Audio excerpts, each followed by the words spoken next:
How many people in this room have ever had one of those days when everything just in his career, 13 and starts out wrong? Wrong side of the bed, wrong side of the pillow, whatever. Put your hands up, raise your hands. That's what I thought. Every one of you. Now when the world pulls that game with me, I'm gonna tell you what I do. I savor it. That's right. Savor it. And let me tell you why. Because you aren't going anywhere anytime soon without a struggle, without a fight, without people doubting you, questioning you, trying to keep you down. Too many of you don't realize that. But what's the point of succeeding if succeeding is easy? I never got that. Never understood people who wish they were born rich. Never understood athletes who just wanted to join the best teams. Build your own business. Start your own dynasty. Nah, boy, bro. I'm too mad to give it all for it right now, bro. A good start to a day is easy.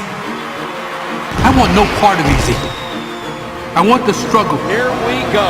I want the fight. Never quits. I want the pain. Oh, is he walling? My goodness. And then I want the best feeling of all. Wide open. What a catch. The feeling that the world did everything it could to beat me. Got it. All the way to the end zone. But I won.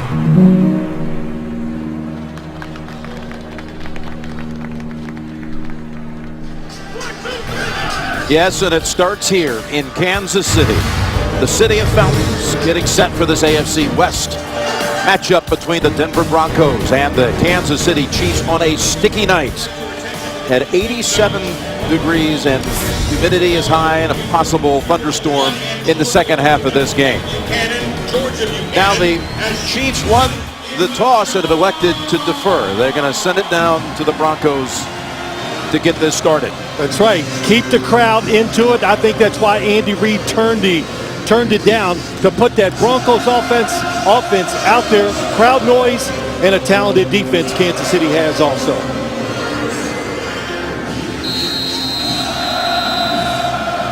Chiefs with an opening win down in Houston.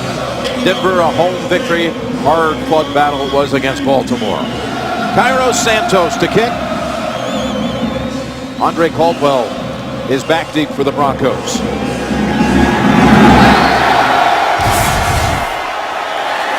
Santos delivers the touchback.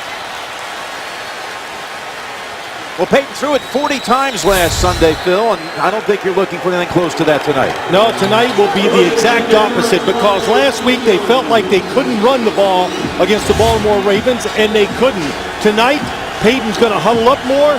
They're going to run Gary Kubiak's offense. That means more runs, 2 tight ends, play action passes, and look for that big play action pass down the field when the opportunity is there. You're also going to see Manning under center a lot more than the gun we saw Sunday, and with 2 tight ends in, they give it to Anderson. He's got a wonderful hole on the first play of the game. And there's Eric Berry who gets the start, but Anderson able to take it out there for 14. Beautiful double team on the right. Coming around, Evan Mathis, number 69, gets the block inside. He was the big free agent pickup late in preseason. Very unhappy with the way he played last week. That's a nice start for an offensive lineman and this offense running the ball like that. And Anderson wasn't happy with his production last week either. Held to only 29 yards. He got about half that total on his first carry tonight and has another one here.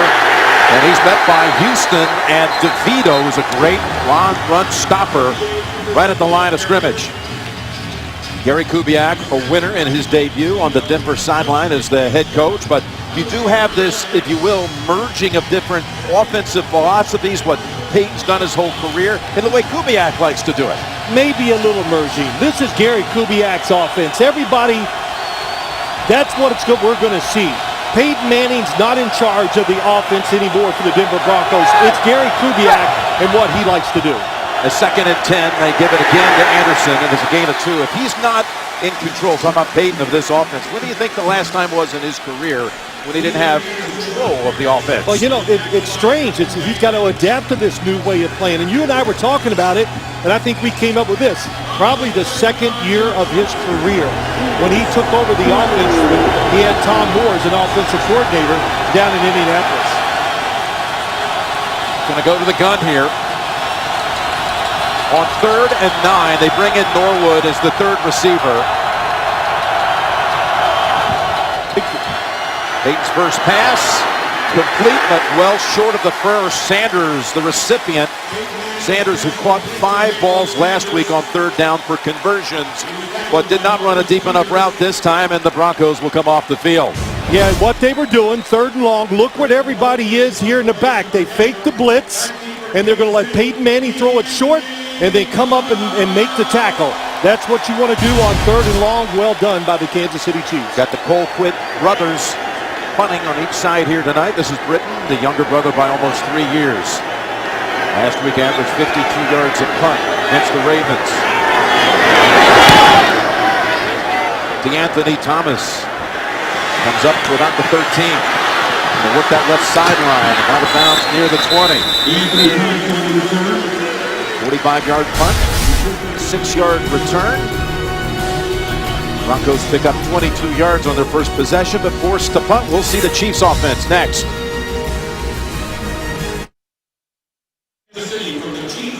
Alex Smith and the Chiefs break huddle. Hasn't thrown an interception in his last 125 throws. He's thrown the fewest in the league since 2010. And their first snap goes to Charles. Sidesteps a hit and somehow slides out to about the 27 for a run of 6. A couple of defenders had a play on him early. Yeah, they did. Little misdirection, fake the reverse, gives Jamal Charles a little cutback lane, and hey, the speed of the Broncos defense, it kind of showed up right there because they stopped. That could have been a big home run, but they recovered after being fooled by the fake reverse. And Von Miller finally grabbed him by the ankles. Ware is out for the 2nd down snap. It's 2nd and 4. And back to Charles up the middle for the first down. Shane Ray came in for Ware, made the tackle, but another 6-yard run for Jamal Charles in his 8th year out of the University of Texas. He's an all-time rusher in Chiefs history. They do a great job with Jamal Charles, Jim, in this offense. And what I mean by that, they don't just plow him up inside all the time. They get him on the edges. They get him in the pass game. They use formations because they want to preserve him and not let him get beat up, and so he can make it through the season, of course. So dangerous with the screen game. And we got a flag. Pre-snap call here. Walt Anderson. Right to the snap.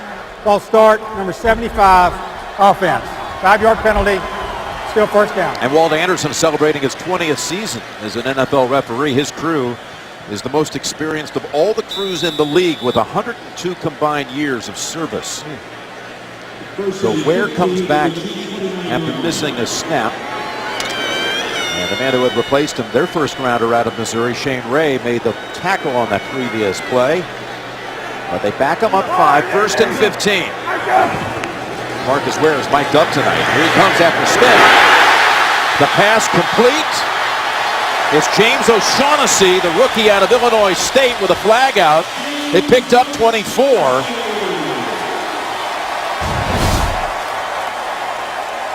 Personal foul, roughing the passer, number 94, defense, making forcible contact low to the quarterback. 15-yard penalty. First down. So they'll add up another 15 after the 24-yard pickup, and there's no question Ware went low on Smith. Yeah, he did. Good thing Alex Smith has that bent front leg. That kind of saves a quarterback when you throw it properly. That time he got hit low and survived. But they used those 3 tight ends in a couple different looks, and that time with the play-action fake, Denver turned around. They could not pick up all the guys. That's why O'Shaughnessy was wide open. O'Shaughnessy taken in the 5th Please round this year. reset the game clock to 10:48. With his first NFL catch.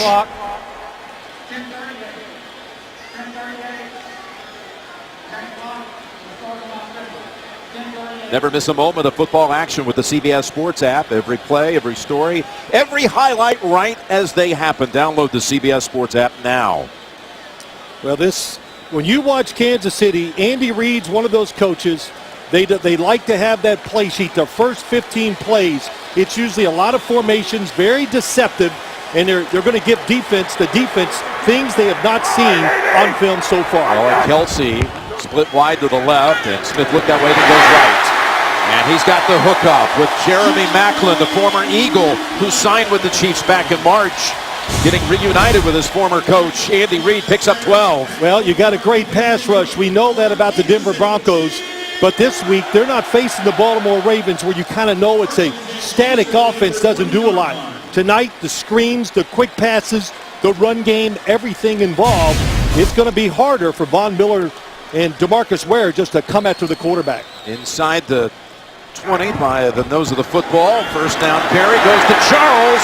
He's to the 10, and Ware rides him down near the 8. Ben Grubbs helped open up a huge alley, and a flag is thrown in the back end.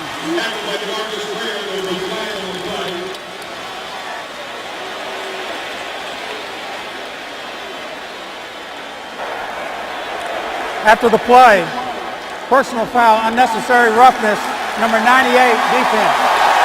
After this is to the goal, first down. Darius Kilgo, the rookie from Maryland, flagged for that, and that'll set up Kansas City inside the 5. Yeah, two big plays, starting this, two big penalties by the Broncos. Kilgo came into the game last week, a rookie, number 98, played very well. Ben Grubbs on the lead block up inside. Kilgo fell on the pile a little too late. First and goal from the 3. Looked like Denver jumped. Charles knocked down in the backfield as Miller tried to anticipate the snap. And he's going to be flagged for it. Offside, number 58, defense. After this is to the goal, still first down. Von Miller down near the goal line, trying to make that play quick, anticipate the snap count, and just a little too quick there. 3 defensive penalties on this drive. 3 tight ends for the Chiefs. That's Kelsey, O'Shaughnessy, and Harris. Could be a screen, 3 tight ends to the left. They like a bubble screen play with Kelsey, but they're going to go to the other side, and Charles backs up 3 yards to make the catch. This Chiefs team, of course, has gone so long without a wide receiver catching a touchdown. Since the start of last season, because you got to go back to the 13th season when Dwayne Bowe caught the last touchdown by a Chiefs wide receiver. There have been 590 touchdowns recorded by wide receivers. So we bring it up to them, of course, and what do you think they say? They don't care. We really don't care. But the last, it was a double screen. Alex Smith picked the wrong side. Travis Kelsey had a good chance to score to his left. And Kelsey with Ward watching him, and here's the throw. And it's out of reach for Jeremy Maclin, as the Broncos defense has tightened on these last 2 snaps. Yeah, a little too quick that time. Alex Smith has got to read the running back in the flat. Watch 87 as he comes inside and hooks up. He tries to get rid of it quick, and there's nobody there to cover Travis Kelsey. So early in the game, not unusual for quarterbacks to be fast in their decision-making, and especially when you're playing a team in the back of your mind as a quarterback, you know they can get after the passer every single play. This Broncos defense that did not allow a touchdown last Sunday. 3rd and goal from the 5. They swing it over to Charles. Charles with a couple of defenders there. The ball is out, and it's recovered by Darian Stewart, who saved the game last Sunday with an interception in the final half minute. Knocked loose by David Bruton. Wow, all of that down the field for the Chiefs, the beneficiaries of a couple of big penalties. They not only stall inside the 5, they turn it over. Stewart with the recovery.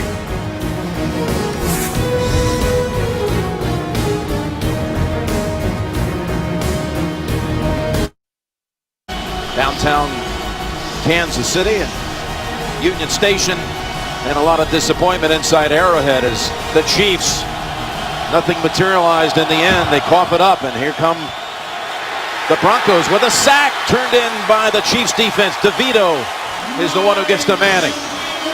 Well, it looked like there was absolutely, I hate that phrase, they're not on the same page, but Emmanuel Sanders, I think Peyton Manning's looking for a little double move on the outside. It took too long, and then finally Mike DeVito got there to get the sack. Mike DeVito has already had a nice stop at the line of scrimmage on a rushing play. Now has the sack. He missed almost all of last season, injured week 1 last year with an Achilles injury. 2nd and 14, and it's Anderson. Again clogged up. No gain. Houston coming up along with Derek Johnson, who's moving in on 1,000 career tackles. Putting the Broncos in a precarious situation here, Phil. 3rd and 14 from the 4. Yeah, well, the play is to be safe, be careful, draw play, screen, but the crowd noise, terrific pass rushers, backed up, all going against the Broncos offense right now.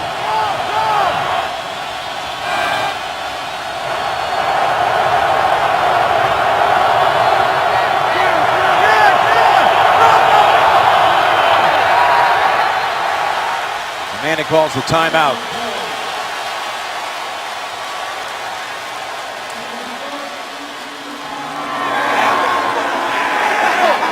What did he see there? Well, just the play clock was against him. He sees the defense. Time you're thinking and to get everything in order, it was too much. That's why he called a timeout, and it's a good timeout because the position on the field and where we are here early in the game. Yeah, it's a crucial play coming up. Particularly as uneven as the Broncos offense has been here at the start of the season. Well, you see what Peyton did up until he got injured against San Diego last year. It was once again those Star Wars kind of numbers before they came back down to earth. He just wasn't 100%. Just couldn't shake off that injury, and said it went well into the offseason, another at least 3 weeks to a month before everything was back to normal. Here he's in the gun, standing in the end zone on 3rd and 14. And he's going deep. Down the field and trying to hook up with Sanders. Fleming on the coverage. You know, Jim, that's a safe play. When you're backed up, to throw it deep down the field is about as safe as it can come. You just want to get rid of the football quick enough to make sure the rush doesn't get there. But if Peyton Manning throws this up in the air a little higher, Emmanuel Sanders is going to run under it and catch this ball. Now, when he throws it deep, his motion is great. He throws beautiful spirals, and you can see that right there. Emmanuel Sanders, fast. You've got to give him a lot of cushion when he takes off down the field. Colquitt 7 yards deep in the end zone. Sends it deep to the 40. And Thomas. A flag is out. It's going to back up the Chiefs. Todd Davis on the tackle, 56-yard boot. 3-yard run back, but add it all up with the penalty, no doubt, going against the Chiefs. It's going to be like a 66-yard change of field position here. Yeah, it could be a blindside hit. That's what it looked like. It was close.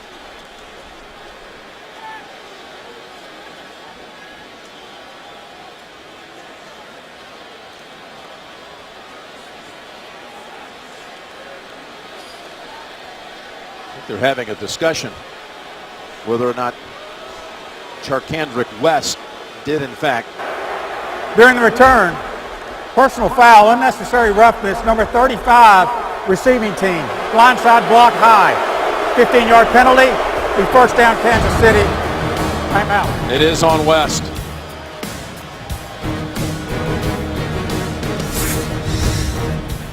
Chiefs retreat to about the 25.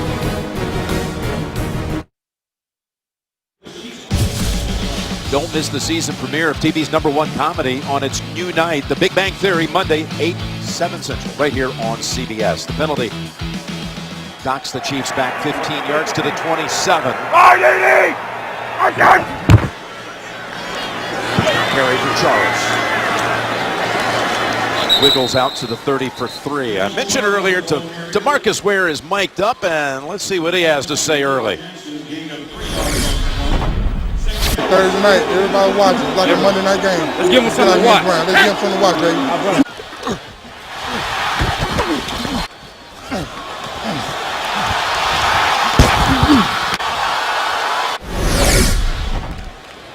Let's give him something to watch, he says.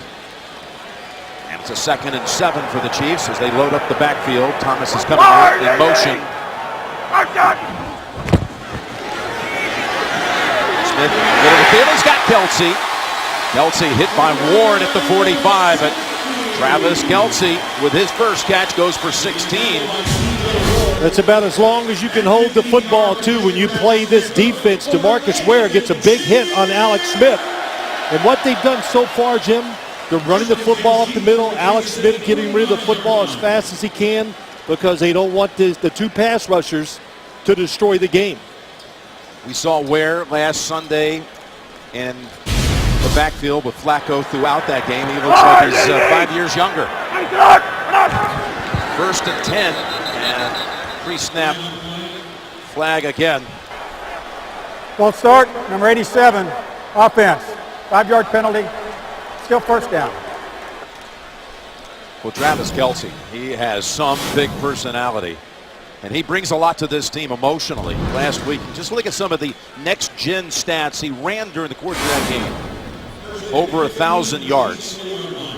He's a tight end, so the sideline's not his enemy in a lot of formations. He gets one of the best matchups on the field. Why? Because usually he's going to have a linebacker or a safety on him, and he's too big and fast, no matter who gets out there and matches up with him. Had 6 catches for over 100 yards and 2 touchdowns. So Smith is in trouble, and he gets dropped back at the 35, and there's Ware again. DeMarcus Ware, he's reunited now with Wade Phillips. Of course, they had 3+ years together down in Dallas. Well, what did he tell Von Miller when Wade Phillips was hired as a defensive coordinator?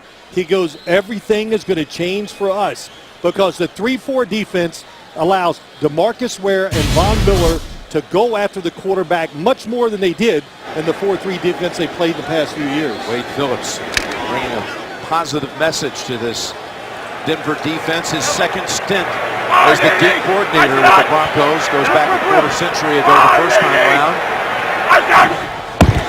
2nd and 19. From the pocket, in trouble again, and a flag is out. Might be called on Grubbs as Von Miller tosses Smith to the turf. Man, it falls apart fast. Holding, number 66, offense. A penalty is declined, it's 3rd down. Von Miller, he's been in the league long enough. He's got the experience. We see the talent. He's top of your screen. And now he's in a defense that really fits that talent. And we're going to see it really blossom this year, maybe more than we ever have in his career so far. That is his 50th career sack, the 3rd fastest to ever get to 50. How about last week? He disrupted the game from start to finish. I forgot his stats. They were nothing, but he absolutely played great. Another example that statistics lie in the NFL. Thrown over the head with more pressure in the area of Wilson. And after moving it so effectively inside the 5 the first time, only to cough up the football, this time nothing worked right for the Chiefs offense. Now we know why they're trying to run it. Throw screens, get rid of it quick. No matter how good you are up front, those 2 pass blockers are going to be almost impossible to block on a consistent basis. Dustin Colquitt. His first punt of the night. Sanders watching it as it bounds in the field of play. And that is a beautiful punt by Dustin Colquitt that's down near the 10-yard line. 58-yard boot. Peyton Manning coming out for the 3rd time. 3.5 to go, first quarter. Kansas City Chiefs Coach of the Week up at Staley High School, 20 miles from Arrowhead. Stepping down after 30 years and 5 state titles at the end of this year. His team already 4-0. Congratulations, Coach. From the 11, play action. Coming after Manning. He got hit when he threw it. And making the play on it was Peters. Sanders was the target. And Tamba Hali was the one who affected that throw. This is what they think they can do. Big play action. Let Peyton Manning get some room so he can step up in the pocket and deliver the football down the field.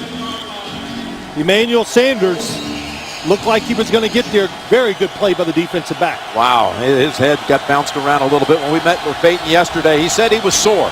Last week he was sacked 4 times and knocked down another 9 times.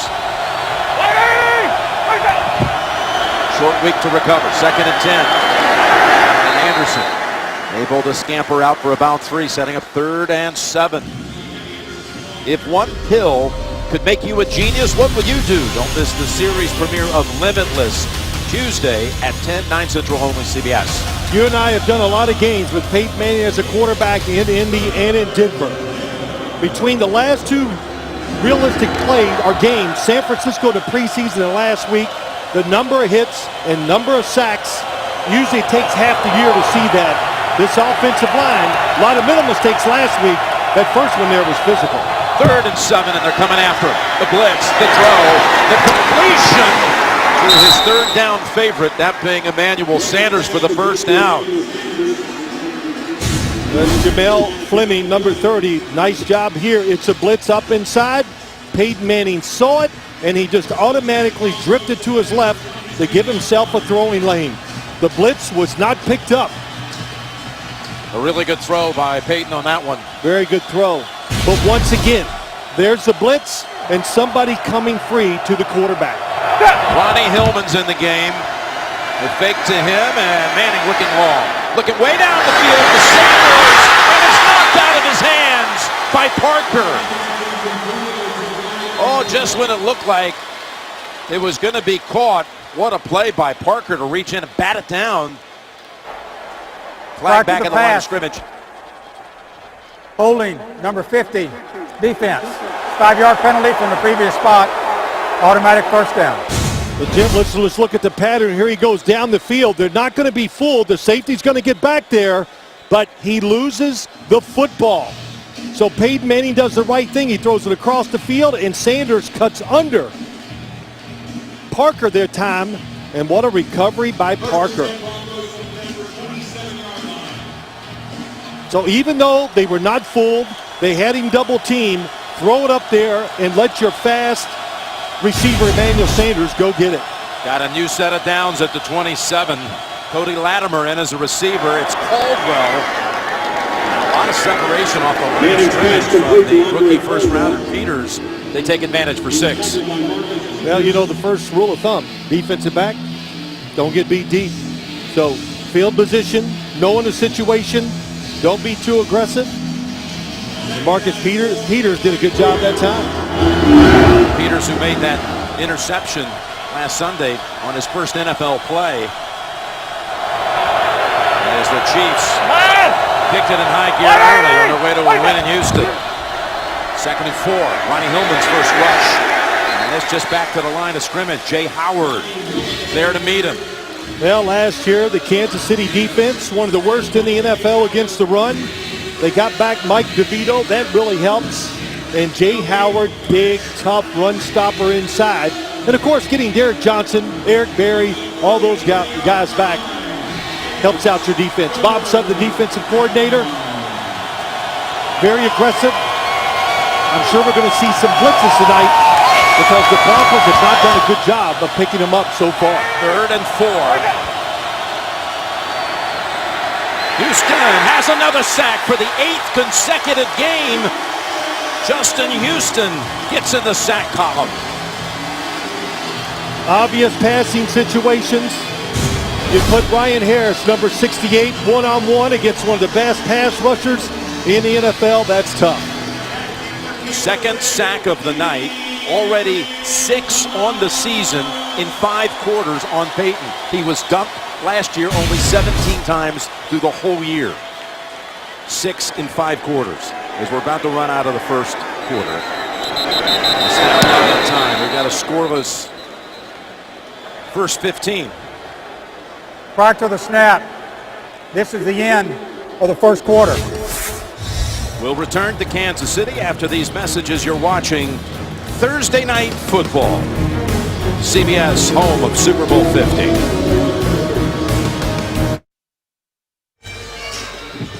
And back in Kansas City, Jim Nantz, Phil Simms, Tracy Wolfson, and Mike Carey as well. Should we need any rules explanations? We're going to start the second quarter with Denver punting. A first quarter that produced no points, 4 sacks by the two teams, 2 each, and 7 penalties.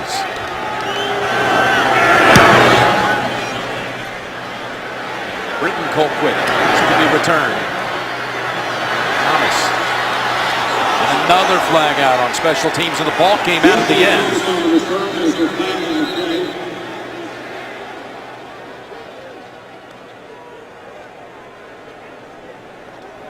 Todd Davis cradles the football. Says, hey, I got the ball here. There's not a whole lot of excitement coming from anybody like that. I think they're all talking to see if anybody saw the football come out. That's why they're having that conference. And since it's not called on the field. The ruling on the field was the runner, the punt returner, was down by contact. During the return, illegal block in the back, number 80, receiving team. 10-yard penalty, first down. On O'Shaughnessy. Now let's make sure, in fact, the ruling. No, the ball's out early. It's out. Gary Kubiak's got to challenge this. Of course, he will.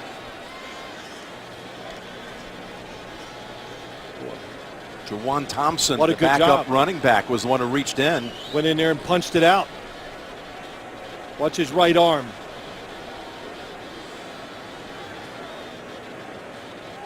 Two times they've been careless handling the football, the Kansas City Chiefs. And this Broncos defense, special teams, it doesn't matter. They're all fast. Look at the long snapper even mixing it up in there. Aaron Brewer.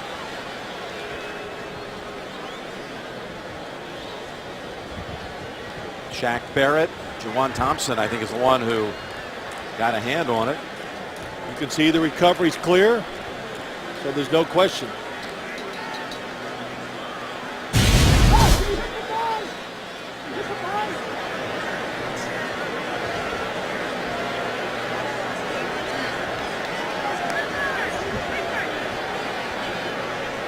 Not exactly sure why the red flag's not already out and they're just on with it. Well, could you clearly see the football? As I watched the second time, I go, okay, I know Todd Davis got up with it, but could you see him recover the football during the replay? That's what the big question has to be. And here comes the flag. Denver's challenging the ruling on the play that the punt returner was down by contact. There's Davis coming in. Well, now it's clear. Who's got it? He's going to set up the Broncos. They're going to win this one, no doubt, at the 30. It's going to be Broncos football closer to the 20, actually. Down, it's a fumble. We have a clear recovery by Denver, number 51. It'll be Denver's ball at the 31-yard line. The penalty for the illegal block in the back by number 80 is declined. Denver is not charged with a timeout. So make it at the 31. Mike Carey, what's took so long to throw out the red flag? Well, first of all, the rule is that you have a two-part review. Fumble, check. Clear recovery, check. What took so long is that on a transition game, it's not clear who is responsible. The booth or the coach. Walt went over, told Kubiak it was his, and now we're on. Okay, Mike, second fumble recovered by the Broncos. And trying to take advantage. He goes up top for Demaryius Thomas, his first catch of the night, goes for 9. They've had a hard time protecting Peyton here, just as we saw last Sunday, and there have been all kinds of sweeping changes on this offensive line from a year ago, Phil. Yeah, look what it was last year compared to what we have seen so far this year. Last week, the Broncos made mental mistakes. Tonight, they're just getting run over so far by the front of Kansas City. Rookie left tackle, a first-year player at center. Clady being injured on the first day of OTAs, 2nd and 1, and Anderson unable to convert it. Houston hasn't wrapped up for no gain, 3rd and 1. Now, Jim, you talked earlier about Peyton Manning, where you could see him play many games in a row before he would take a sack, and he didn't take many big hits.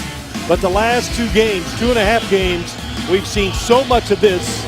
No matter who you are, what your age is, if you get hit like this, and this often as a quarterback, you're not going to trust your offensive line. Hard to make good decisions and make those throws because you don't have deep down belief. 3rd and 1, and the Chiefs, it's Houston again clogging the middle. So they had 2nd and 1, and they make 2 stops at the line. And Gary Kubiak leaves the offense on the field. Oh, I think you got to kick the field goal here in a game where points are so hard to come by. And you see your defense is playing great, give yourself that 3-0 lead, but he must have a fourth down play he really likes to risk this situation.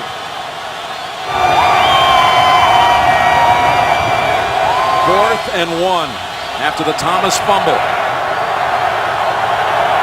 And the KC 22 from the gun.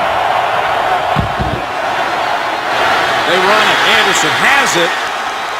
And Derek Johnson brings him down.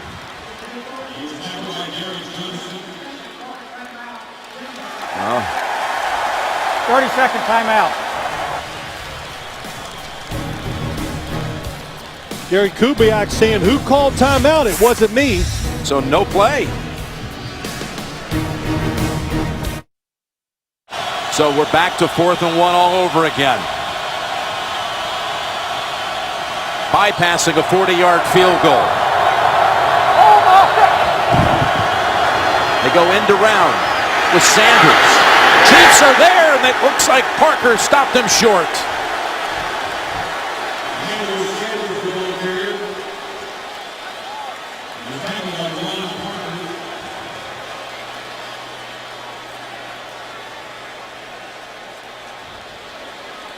What a play by Parker. The safety comes up and just tackles him perfectly to keep him close to that first down marker. I thought it had everybody fooled when you saw the reverse coming.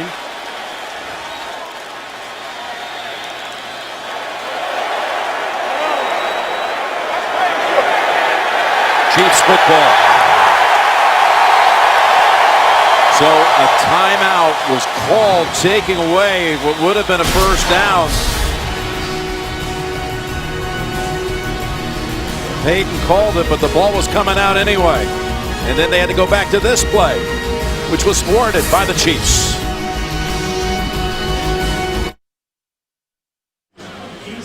Tonight, the Emmy-nominated series Undrafted returns, then Football Town, the story in Barrow, Alaska, and their love of the game, played 300 miles above the Arctic Circle. A sneak peek at 2 NFL Network original series tonight after the postgame, only on NFL Network. And Charles sprints out for about 4, and you did say, even before that first attempt at 4th and 1, it was called back because of the timeout. You thought they should have gone field goal. Yeah, but let's watch Ron Parker first. How about that? He doesn't get fooled by the window dressing, stays with his key, and goes over there and makes a perfectly formed tackle. Feet planted, arms wide, and stopped him short of the first down. So the Chiefs have coughed it up twice, but still have not surrendered any points here in the second quarter. Well, I think the big thing is your defense is tremendous. Play to it, give your team a lead, and Gary Kubiak playing down the field. Boy, Macklin gets the double whammy from both Harris and Shaq Barrett. Shaq Barrett, an outside linebacker who comes in and gives DeMarcus Ware and Von Miller a little time off. And this 3-4 defense fits him in his second year. All-conference player at Colorado State, the Mountain West. He won the Conference Defensive Player of the Year a couple years ago and came into camp in great shape and just gives him one more guy on the outside to go after the quarterback. Pretty impressive linebacking core, both inside and out for that Broncos defense. They are loaded. Loss of 1. It's 3rd and 7. Uh-oh. That's going to bring out the flag on Miller.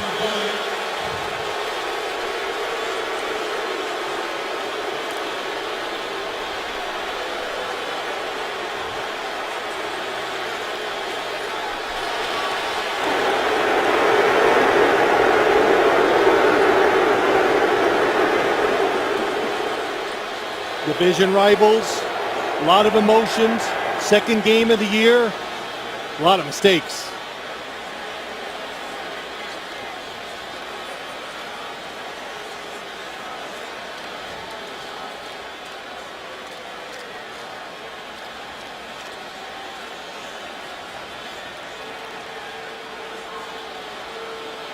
You know, what could be the discussion here?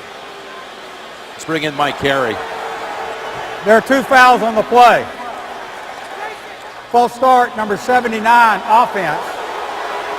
Personal foul, unnecessary roughness, number 58, defense. By rule, the 5-yard penalty is disregarded and the 15-yard penalty will be enforced.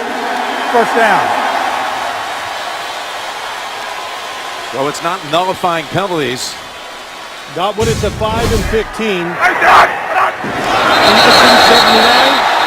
There's a hit. That's a good call. Mike, you kind of answered my question. I'm going, what's taking so long to make the call? And you knew right away. Yeah, you have 2 fouls, and it's difficult to know whether they offset or not.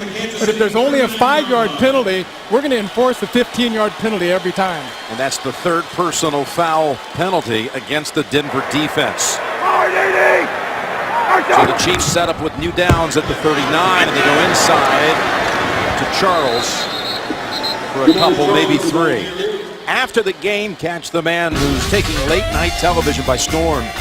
Critics call Stephen Colbert a winning ticket. Don't miss the Late Show tonight after your local news. There are a lot of penalties. Of course, when the emotions are high, it sometimes can lead to penalties. But just to go to this Kansas City offense, the speed of this Denver defense, the screens and bootlegs, non-existent so far for this Kansas City O's. 2nd and 8, to reach out for that handoff to Charles. And there's a player falling on his back, that being Malik Jackson, and another flag comes down. Personal foul, unnecessary roughness, number 97, defense. Hitting a runner who is on the ground. 15-yard penalty, first down. Well, this has been explained during the offseason. There was a point of emphasis on this to make sure these extra hits, piling on to the runner, receiver, whatever, that you can't do it. And I know it's a rough, tough game, but that's still a good call. He was down on the ground, and Malik Jackson had enough time to pull off. How about 4 roughness calls, if you will, against the Denver defense? As Kansas City is moving down the field thanks to penalties. First down. It's Macklin. Tossed down by Talib after 7. And what does Jeremy Macklin bring to this team that they haven't had? Well, he just brings a home run threat from the wide receiver position. Of course, Andy Reid had him in Philadelphia, and they're very excited about what he can do because they think he can always win the one-on-one matchups outside. He's a tremendous route runner and great addition to the team. As you look at his numbers a year ago, big numbers in Philadelphia, and he found a different Andy Reid when he got reunited with him here, calling the plays in Kansas City. And Andy's just doing offense now. He said he was creative. As Charles has a huge lane inside the 20, blockers in front, and he's in for the touchdown.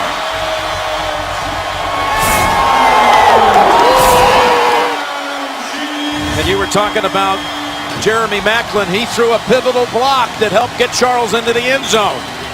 You got to do it in all phases. Couple things here. The inside blocking was tremendous. Caught him in a blitz. Nice cutback by Jamal Charles. And then the speed to get it done. The quick step count by Alex Smith was a key there also. Timed up perfectly. Ja Reed just pushes it down inside. And you're right. Down the field, Jeremy Macklin leading the way. Our pylon camera, he soars right above and beyond. There was a star running the football that time, and Jamal Charles, that we never talk about when we talk about running backs or players in the NFL. In his career, I think he's averaging over 5 yards a carry. He is. He's got the biggest average per carry in the history of the game. Better than number 2 being Jim Brown. So they're going to take the long-range extra point. Santos, who hit last week, all of his attempts, 3 out of 3 from here. And he's good on this one. A 78-yard drive, 30 of which were off defensive penalties. And Charles takes it home, 7-0 Kansas City. NFL Thursday Night Football is sponsored by Pandora. The next song matters. The Lexus IS 200 Turbo and IS 300 all-wheel drive. And by Nationwide. Nationwide is on your side. The National World War I Museum and Memorial right here in Kansas City. What a collection they have. Yes, Charles in charge. When he gets that open field, forget it. Still has the speed that we saw early in his career. You're right. Give him a little open field and he can outrun anybody. Santos in the direction of Caldwell. This is going to go through the back of the end zone. Almost into row one. Pretty impressive blocking effort, too, by the Chiefs. Well, a couple things, Jim. The biggest one is watch Ja Reed push down inside and give him a chance for the cutback. But watch T.J. Ward as he comes flying up there. You got to be careful because of the running back you're facing. So he was aggressive, and Jamal Charles is cut to the outside too fast, can't make up the ground by being so aggressive coming towards the line of scrimmage. Ronnie Hillman will start out as the running back on this drive. After a 14-yard run on the first play of the game, they've only managed 5 yards rushing on the last 8 attempts, the Broncos. The throw and complete to Demaryius Thomas for 6.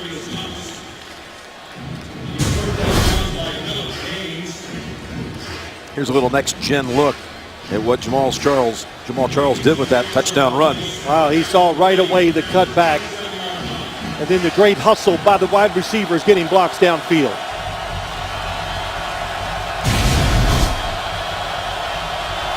Well, it's 2nd and 3. Mark it at the 27.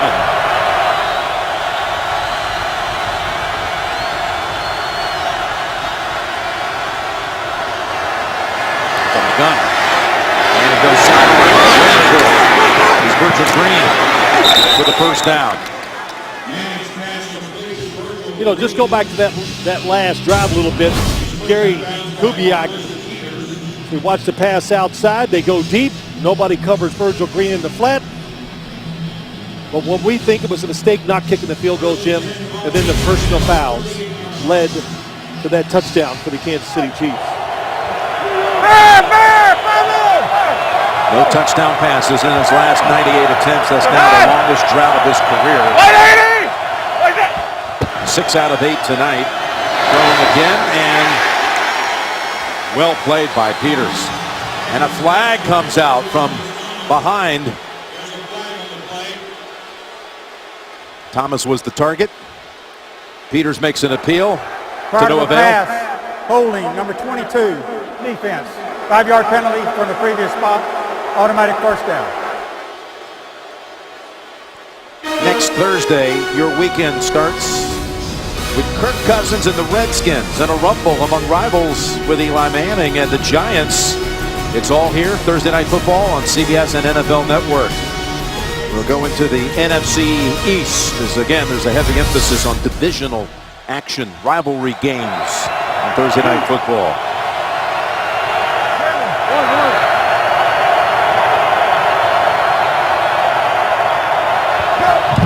First down off the hold.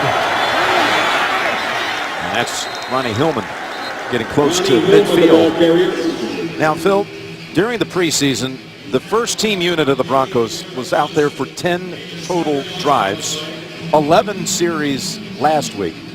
And now this is their 5th drive of the night. This is the 26th drive for the first team offense, and they still have not been in the end zone. Well, we see all the problems.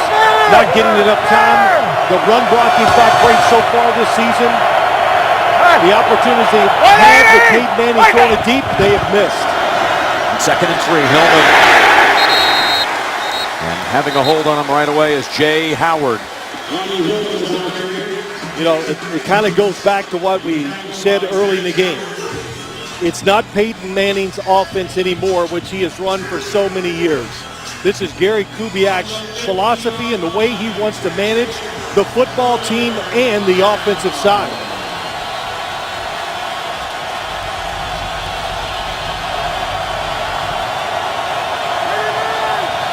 That graphic showed you 10 pass plays. That's 8 pass attempts and 2 sacks on dropbacks. 3rd and 3. Are they going to bring it again? They do. Pass it's intercepted. It's Peters. The rookie's going to take it home for the touchdown.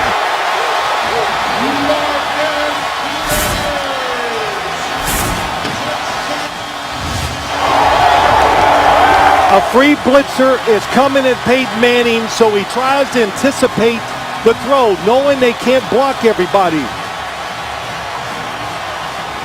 So the throw is a little off target. Here comes the blitzer that's going to be free. Here's the matchup to watch on the outside. Wow. Peters, who had that interception on the first play last Sunday in Houston, the rookie selected 18th overall out of the University of Washington, off to the races. Jim, they didn't pick up the blitzer, and they let one of the down linemen come away free also. So another mistake by the Denver offensive line. Santos, good again. That's 2 touchdowns in 2 minutes and 44 seconds, and that's now 2 pick sixes. Run back on Peyton and the Broncos in 5.5 quarters this season.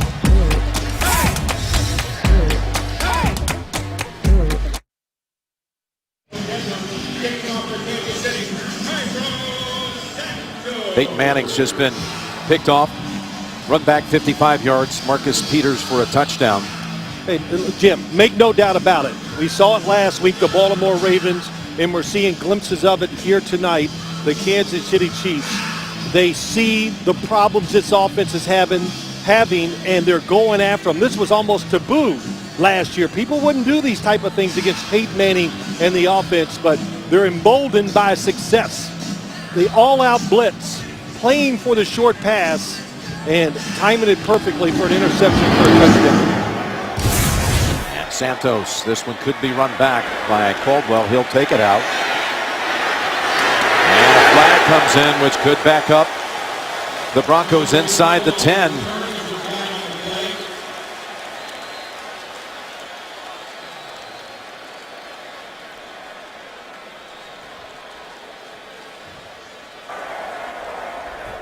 During the return, illegal hands to the face, number 49 of the kicking team. Oh.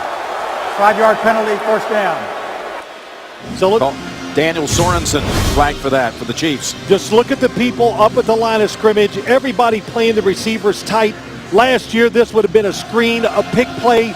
But not only that, look at 3 defenders back near Peyton Manning before he can even let the football go. So communication, it's not good. It's not sound, and then physically not taking charge either, that offensive line. 14 unanswered by Kansas City after this defense made that 4th down stop when the Broncos elected not to go for the field goal.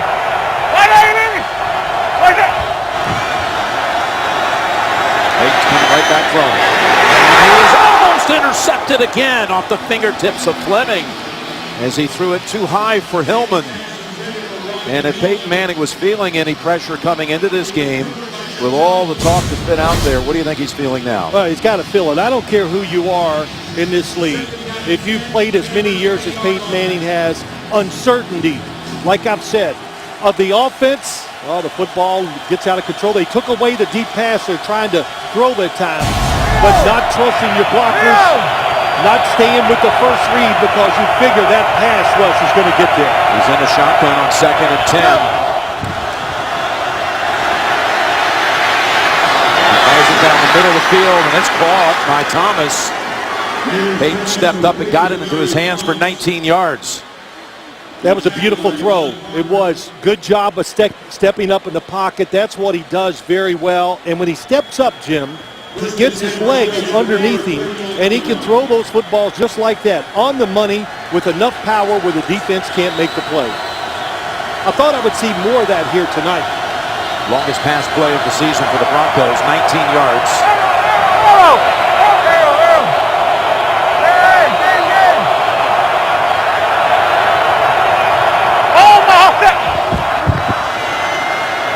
Tillman. And he goes sideways for about 4. Well, Hillman, as you watch him run in there, just has a little more speed to his step than when you see C.J. Anderson coming in there. He got beat up last week. Hillman fresher, a little bit quicker of a running back, and played well so far here tonight. 2nd and 7. Stepping up and throwing again. And that's exactly what you said he likes to do. Get the feet secured, step up, and fling it for 9 more for a first down to Sanders. Yeah, what do you do with quarterbacks who are not going to break out and go side to side? You give them good protection right in front of them.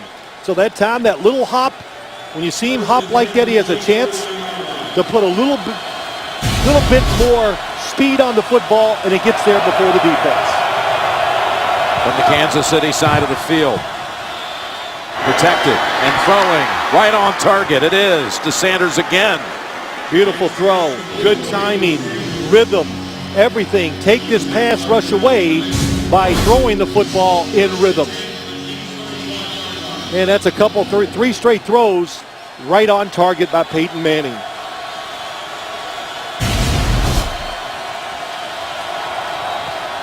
Got a timeout called by Kansas City. Charge timeout, Kansas City.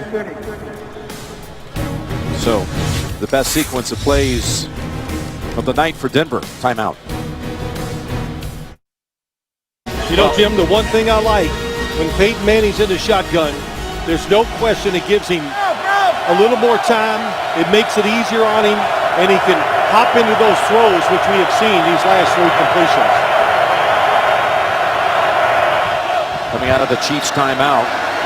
Manning's going for the long ball. He's looking down the field, and Peters defends it. No flag.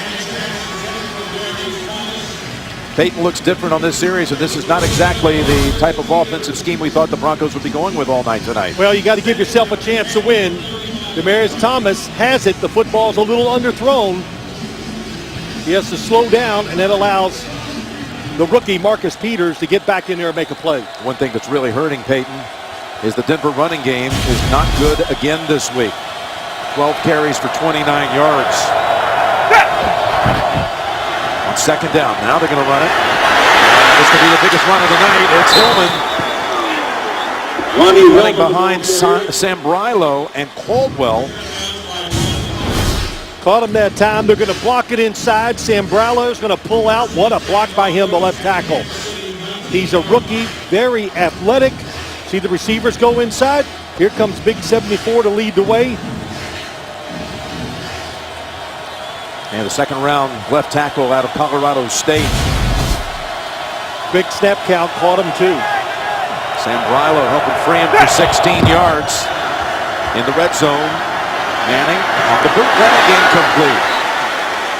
And Green was the intended target.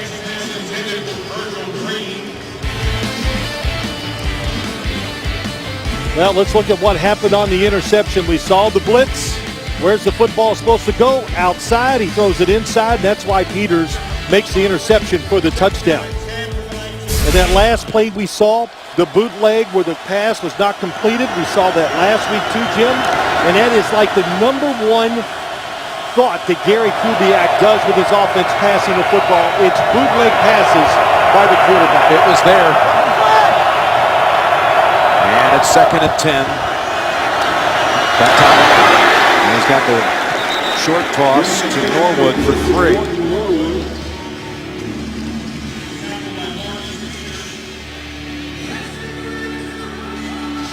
Well, it's interesting watching this tonight, Jim. And I know the Broncos came in here, they thought, well, we didn't do what we want to do last week. And even Peyton Manning said it.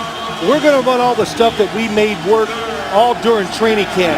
Well, it didn't turn out that way. He looks much more comfortable when he's in the shotgun. And when he's in control, that's what he's done for about the last 17 years. And that's what he's great at. And he's back in it on a 3rd and 7. Inside 3 minutes to go first half. And a timeout.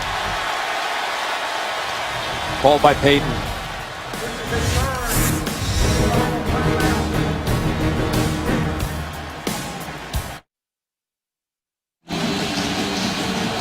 Trying to outbox one another, the two coaches. They've had a lot of time to set up this 3rd and 7. Well, I'll just say this. There's nothing you can do on that defensive side that can really fool Peyton Manning. He's the best at recognizing blitzes and what to do. The mistakes have been by his teammates in picking up the blitzers so far tonight. Got to get to the 9 for the first. Kansas City sees Sanders make the catch, and Denver at last has found the end zone. Derek Johnson was coming untouched towards Peyton Manning, and he caught that football, didn't even get a grip on it. Watch 56. And you absolutely set that up, talking about how he was the best at recognizing these things. He sees it. Listen, we've seen it many times, and I don't know what they were doing on the defensive side. They were confused. Nobody followed Sanders underneath on the blitz. Wide open. Great drive by the Broncos. McManus, extra point, is good. Quite a response by the Broncos, and specifically Peyton Manning. He hit all the plays he needed to that time. Saw the blitz and got rid of the football.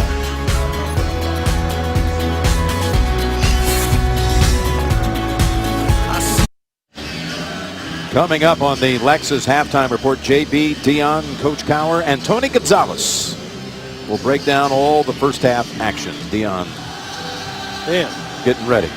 Nice suit and tie, I'll say that.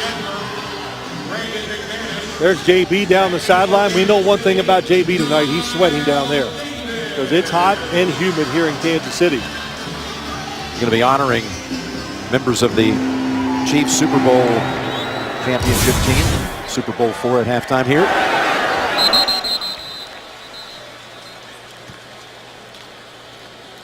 DK, 26 yards away.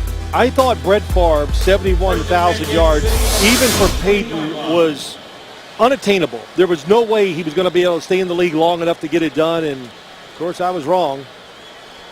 Threw for 61 yards on that touchdown drive, and again it was on a third down. Sanders and Manning so good, teaming up on third down. Here's a pass play, and it's incomplete. You thought for sure they would run it here with Denver out of timeouts. You would ensure that the next snap would happen on the other side of the 2-minute warning. That's right. You know, always the first thing you want to do in a situation like this is to see the clock, protect your team, and don't give a quarterback that's pretty hot right now, Peyton Manning, don't give him another chance to throw a few more passes against your defense. This has got to be a run.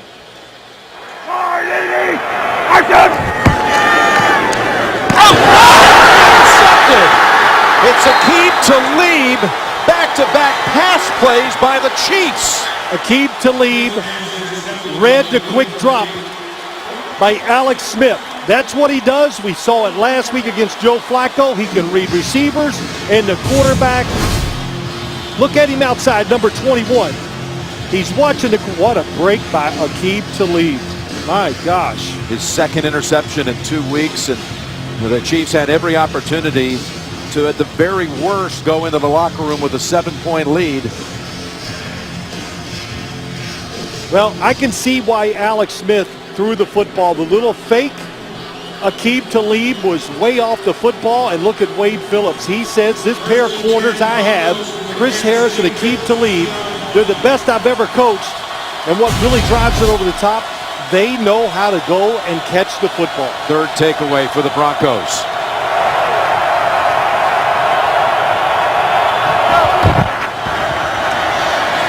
Hillman got a crease for 7. The Smith interception free streak has come to an end after 135 passes. But the Broncos out of timeouts. They'll watch this one go down to the 2-minute warning.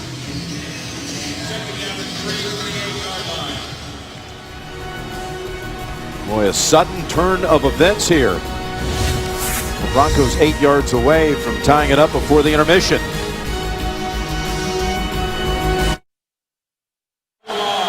What did you make of that strategy of the Chiefs when they had the football? Sometimes it's okay to be predictable. I thought they should have run the football, keep it out of Peyton Manning's hand, and he ended up making a big mistake. Over to Norwood, and wiggle to the end zone, and he's close. And they've gotten the signal for the touchdown.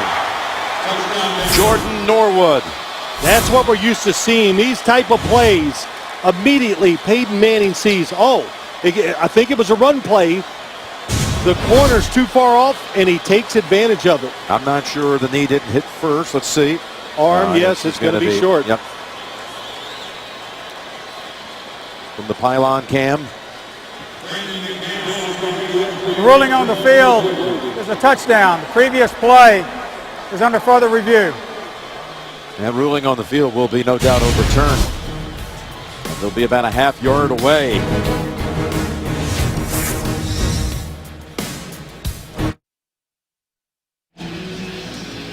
I mean, it's a bit of a shocking turnaround. At 14-0, everything in the world is going wrong for the Broncos. They've got no life on offense.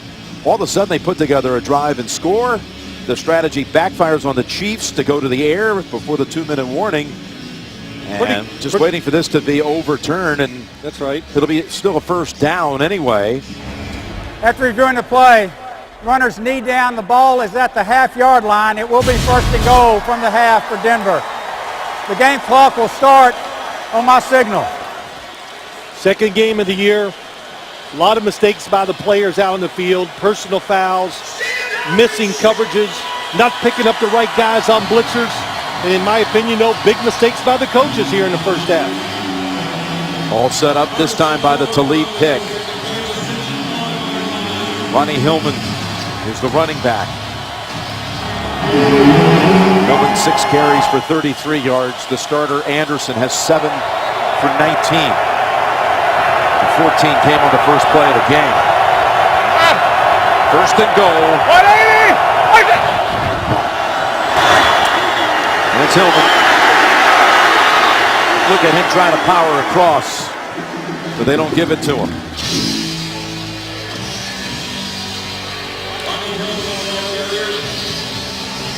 Still plenty of time. If they want to run this football 3 straight times, they won't have enough time on the clock to do that.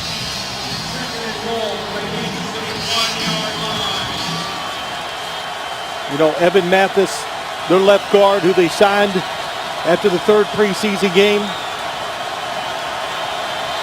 If you think they're going to run it, him or either guard, both good run blockers. They got Thomas on the wing to the right. They're looking to throw to the end zone, and it is caught by Virgil Green. He bobbled it for a moment, but then grabbed hold for the 6. Quick decision and a really good one by Peyton Manning. That ball was meant to throw to the right flat and throw short. He immediately saw it was covered and looked for Virgil Green back of the end zone coming from the other side.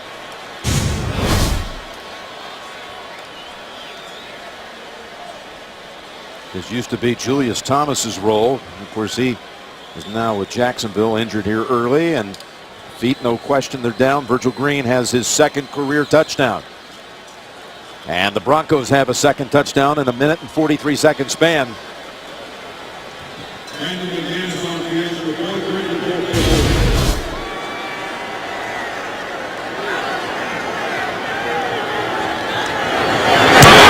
Point ties it. We've had 28 points scored in the last 8 minutes and 20 seconds.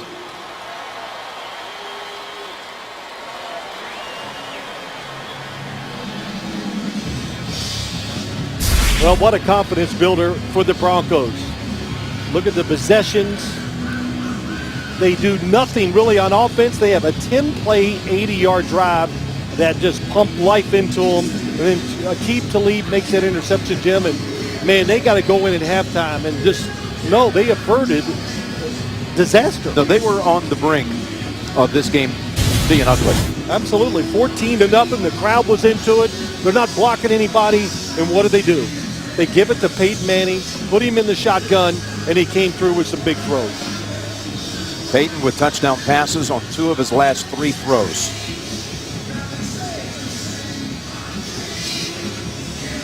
What a turnaround. 6 of 9, nothing going their way.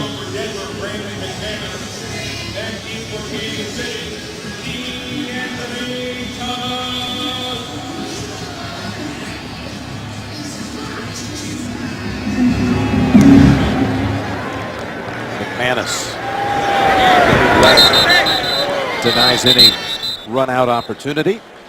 And coming up on the Lexus halftime report, J.B. Dion, Coach Cowher, and Tony Gonzalez will break down all the first half action, and there was plenty of it. And they'll need 2 half times to go through everything that's gone on in this game so far.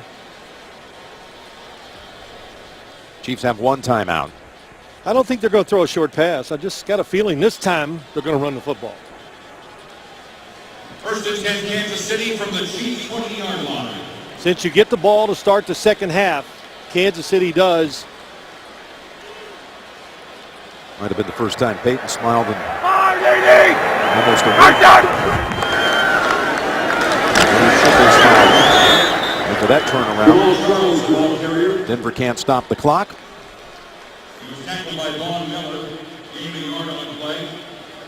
And they're going to have to snap it one more time before they head to the locker room.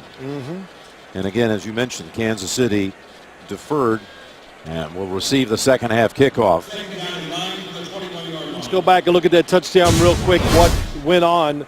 Peyton Manning the fake. You see the running back going outside, covered, and right away in the air makes the decision to throw it to Virgil Green. The Chiefs, no first downs after the Jamal Charles touchdown run. They covered 34 yards. Malik Jackson and Jamal Charles, that's a bit of a mismatch. They push and shove a little bit as the official comes between them. Anthony Sherman comes over to protect his running back. And that's his pretty much full-time job as the fullback on this team. And that's the end of the first half with the score tied at 14. We'll be back with Alexa's halftime report after this message and a word from your local station. You're watching Thursday Night Football. CBS, the home of Super Bowl 50. Swing. Come on, swing.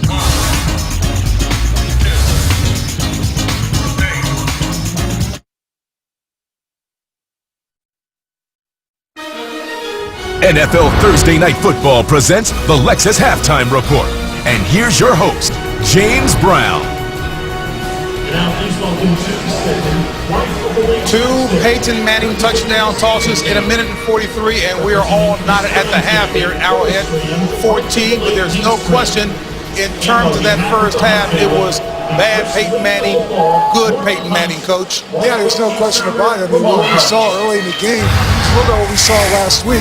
And you're going to see right here, this 4th down and 1, he called timeout. They ran this for a first down. The subsequent play, they got stopped on 4th down. You're going to see it. He called timeout. The referee was on the sideline wondering who called it. It was Peyton. And you can see the overthrow right here. You know, but then all of a sudden, and again, that could have been another interception. He threw one for a pick. But then all of a sudden, you're going to see him get comfortable. Where he got in the shotgun, he would start throwing the ball quick. That's where he's comfortable. You can say what you want, but that last 3 minutes of the first half was the best he's looked this whole season. And I'm telling you right now, he did it out of the shotgun, facing the defense. Again, look how he started out 6 and 9. Yeah, but there's one interception, but you can see 7 of those last 10 right there what happened in the last 5 minutes of the first half. That's been the best 5 minutes of the season. Oh, we could talk about the ineptness of Peyton Manning, but let's talk about the defense of the Kansas City Chiefs. You got to give these guys credit. They stifled Houston last week, and this front four is something to be reckoned with. 2 sacks on the day. They've only relinquished 114 yards. Justin Houston told me in the tunnel. He said, Pram, you know, I heard you say something about me in the past. Who is Justin Houston? I'm going to show you who I am today. And the rookie, Marcus Peters. We thought that they were going to take advantage of him, but he paid dividends, sitting on something, having his second interception of the season. All right, guys, we're going to take it over to the offensive side of the ball for Kansas City. You can see Alex Smith. He's dropping back here. He's going to get O'Shaughnessy right here, the tight end. He's going to take it up the sideline for, I think it's a 24-yard gain right here. And then Travis Kelce coming into this game last week, 100 yards, 2 touchdowns. He only has 1 catch, and it's this catch right here. Give the credit to that Denver Bronco defense for shutting him down so far. But this guy right here, the playmaker, the one I told you before the game started, 5.5 yards of carry. He gets off there, gets into the end zone. They need to get Jamal Charles the ball a lot more. Right now, he's averaging 7 yards a carry. All right, we've got a lot more to talk about, including spinning it ahead to talk about the second half and what needs to be done at the half. We're all knotted at 14. Back with more here at Arrowhead as we continue on Thursday Night Football.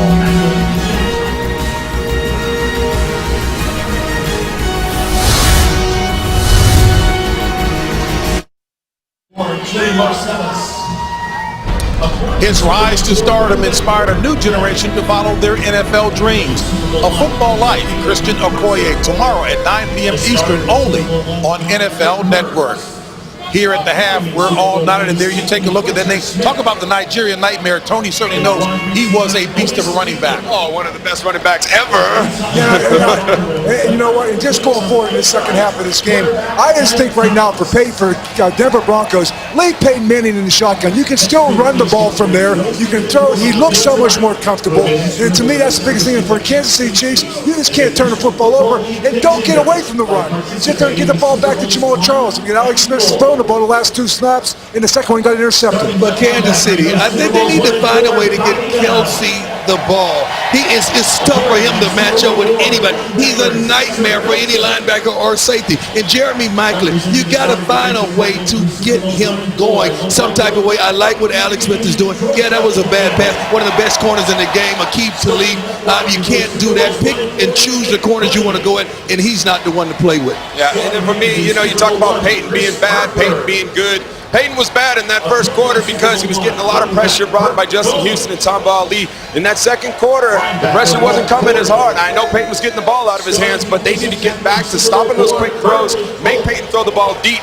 And the one thing that the no huddle does do is it slows down the pass rush. It helps the offensive line. So if you're talking about the issues in Denver with offensive line, go to the no huddle because that slows down the defense. They're getting tired, and it gives you a chance to run and throw the ball quicker first and second down. So to me, the answer is getting in the shotgun to be quicker throws and run your offense from there. Payne's more comfortable, and it helps your offensive line.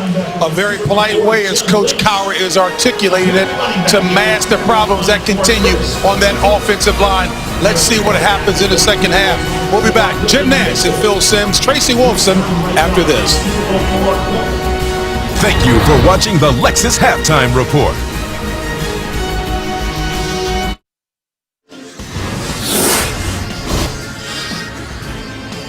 Just keep matriculating the ball down the field, boys. The legend, Hank Stram, leading the Chiefs to victory in Super Bowl IV. Lenny Dawson to Otis Taylor. The Chiefs beat the Vikings down in New Orleans, Tulane Stadium, to take Super Bowl IV. They honored not only that team, but the Super Bowl I Chiefs edition. There's Ed Podolak on the left. Lenny Dawson.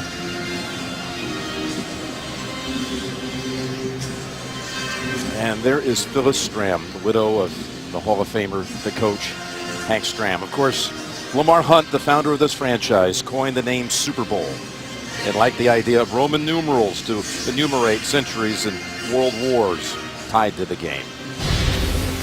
And now it's time for Who Are You Lovin', presented by McDonald's. Peyton to Emmanuel Sanders for the first touchdown of the season for the Broncos, and suddenly a game changer. A game changer.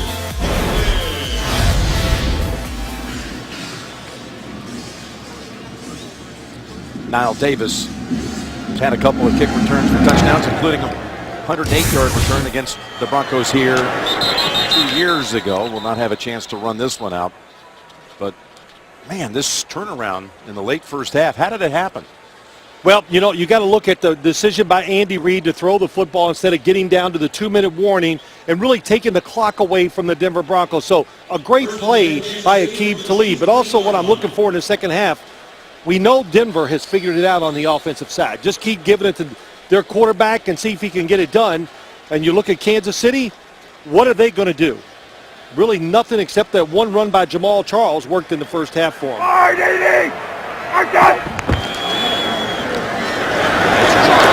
Running start for 5, maybe 6.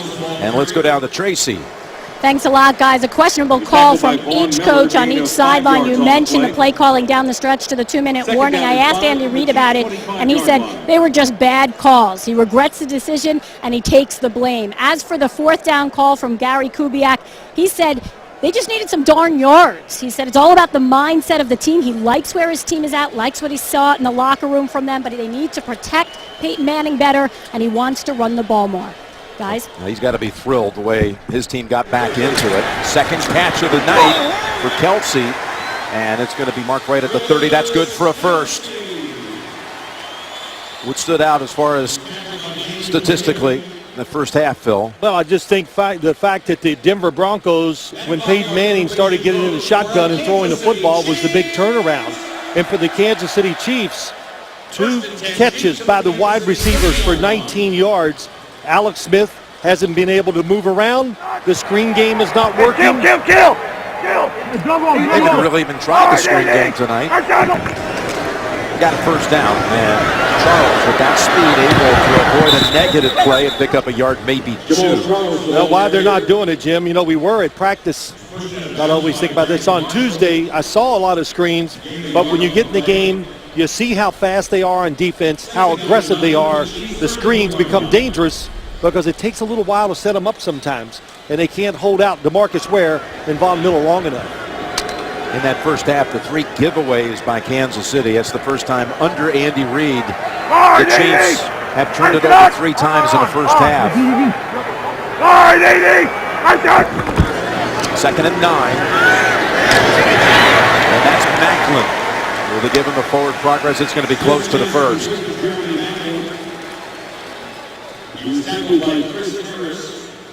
Chris Harris right there on top of him. And, you know, we talked about these 2 corners. Chris Harris keeps him to the inside. Good outside technique, and then drives on the football. Makes it a tough catch for Jeremy Macklin. His 3rd catch, and it is good for a first down. So the Chiefs pick up a couple of first downs on this opening 3rd quarter drive. Low snap.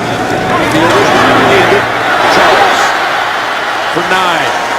Wrapped up by David Bruton. Talk about what you want to do on offense. This is what you have to do, is keep giving the football to Jamal Charles. Wants to cut it back, then makes a good decision to take it outside. Nice block by Travis Kelce, the tight end, to allow the running back to get out there. The playmakers you talked about at the beginning of the night, Phil, they've all touched it here on this drive. Macklin, Charles, and Kelce. If there's a weakness to this Denver defense, maybe a little small up front, can you wear them down with the run game to give your quarterback more time to throw? 2nd and 1. Deep pass, and it's on target, and that's Macklin near the 20, right in front of Chris Harris Jr. 29-yard pass play, Smith to Macklin. Yeah, what happens is Chris Harris thinks there's going to be somebody inside at safety. I'm watching the coverage, and it wasn't there. TJ Ward was up near the line of scrimmage or closer, trying to cover a tight end, so it allows Macklin open down the field. First deep throw we've really seen today from the Chiefs. It's Davison at running back, and he's got a yard, maybe 2, before he's pushed back by DeMarcus Ware. So down the field throws, that's not a common occurrence in Kansas City, Phil. We looked at this graphic. I had to look at it about 5 times to go, no, wait, are you talking about the whole season? 18 attempts, over 21 yards for the whole year. That was it. But he's just completed one that was officially now 30 yards in the books. To Macklin to set him up now. Deep in Denver territory on this opening series. And he was trying to get it in the hands of Kelce. A 3rd down on the way. Well, you go back to that number of throws down the field, Jim. It just tells you about their offense. We haven't seen it tonight as much as they did last week, of course, against the Houston Texans. A lot of deceptions, a lot of short throws. Take the pressure off your offensive linemen with those quick throws, with screens and draws. Hard to do some of those things against an aggressive, fast defense, like I've said, against the Denver Broncos have. Charles returns to the lineup with his 3rd down snap. Here's a screen pass. Charles cuts back to the middle. What a tackle by Harris.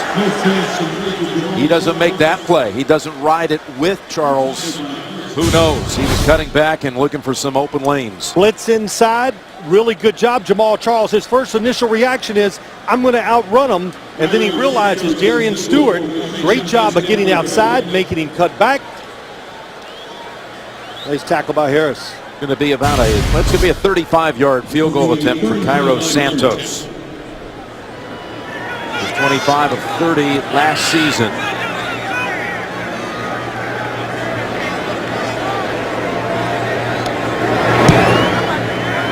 And that kick is good. Put Kansas City back in the lead at 17-14. Good drive for the Chiefs to start this third quarter. It results in 3.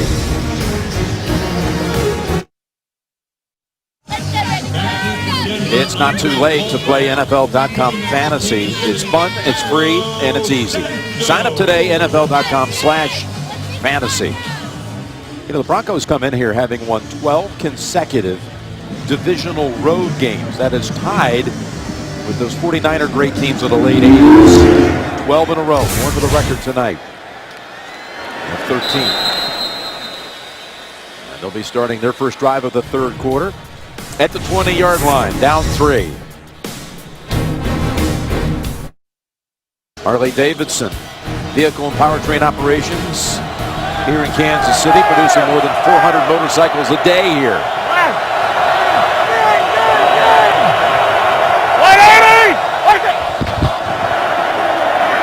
Knocked down right away. And that's Anderson, who's had a tough go of it after a good first run of the night. That's a loss of 1. Howard on the hit. How about this, a little hurry-up offense? You look at the numbers. Peyton Manning turned it around, 13 and 19. 18 yards from 70,000.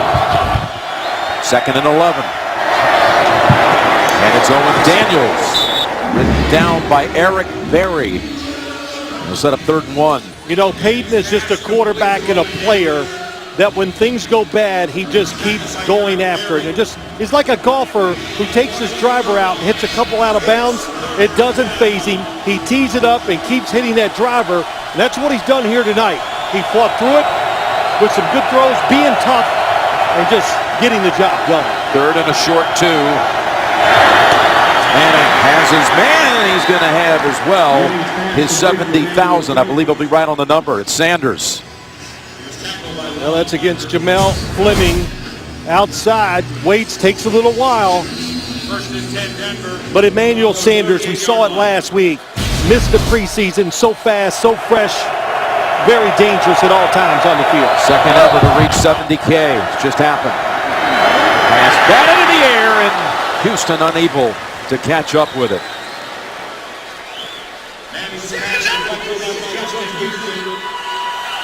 Well, that was a good job knocking it down because the receiver was open.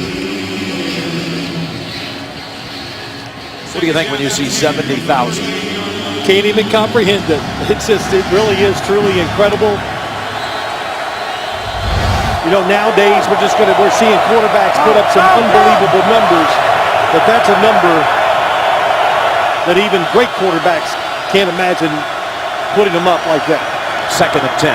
He hands it off. Anderson finally has some room, and he has a first down across the 48. Gain of 11, running behind Paradis, the center. Yeah, how about that? Number 61 gets outside, pulls around, and leads the block. They think second-year center. They think a lot of him. And how about this hurry-up offense? This will tire out a defensive front fast. Again, and he's going to be backed up 1. Alan Bailey, Josh Longa.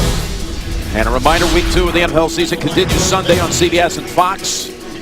Check your local listings for the game in your area. This is the next broadcast window.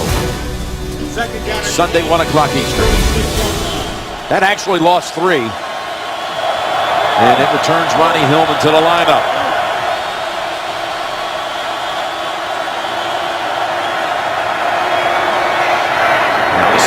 He goes and almost picked up by Peters, but he was out of bounds. Juggling attempt by Thomas.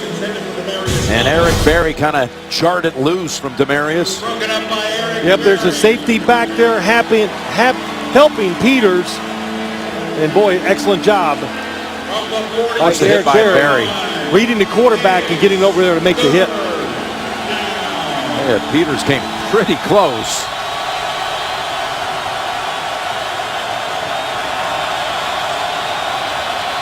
That second foot was in the air. Demarius, 3 catches for 35. Denver has 3 third-down conversions tonight. All of them have gone to Emmanuel Sanders, and they have taken another early timeout.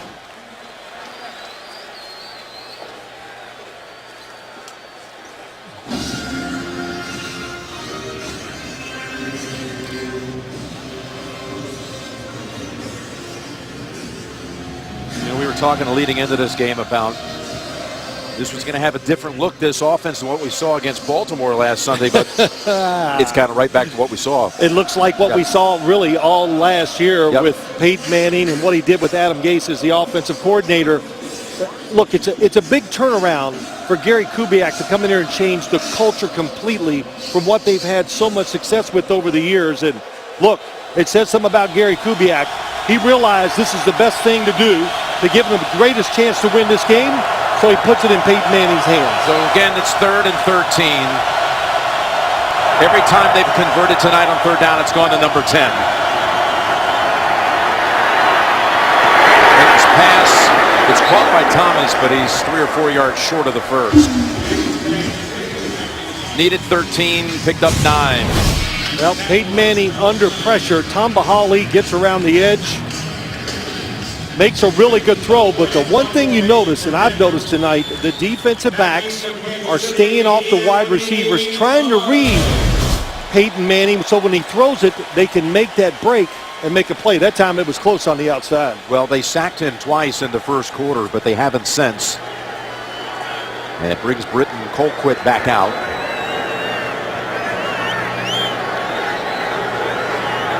The Colquitt brothers tonight. Really strong performers. And Thomas with a fair catch at the 8. First time brothers have punted in the NFL at the same time since 1941. Good one by Britton.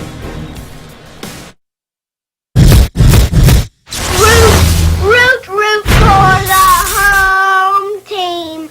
Let's all cheer for a win. Let's 1, 2, 4, 5, 6. 3 strikes, you're out at the old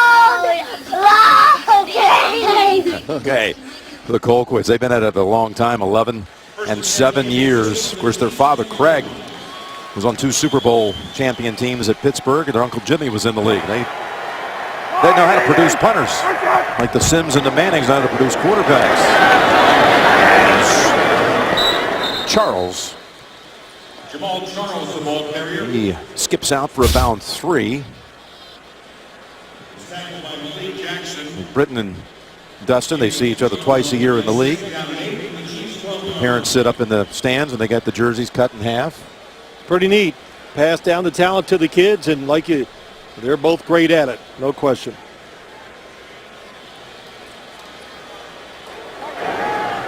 All Tennessee Volunteers. The Colquitts is Alex Smith now. Took him 62 yards on that first drive.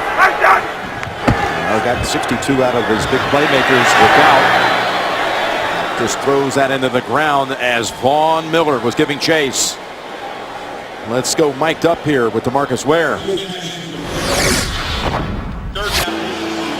Go, baby, let's go.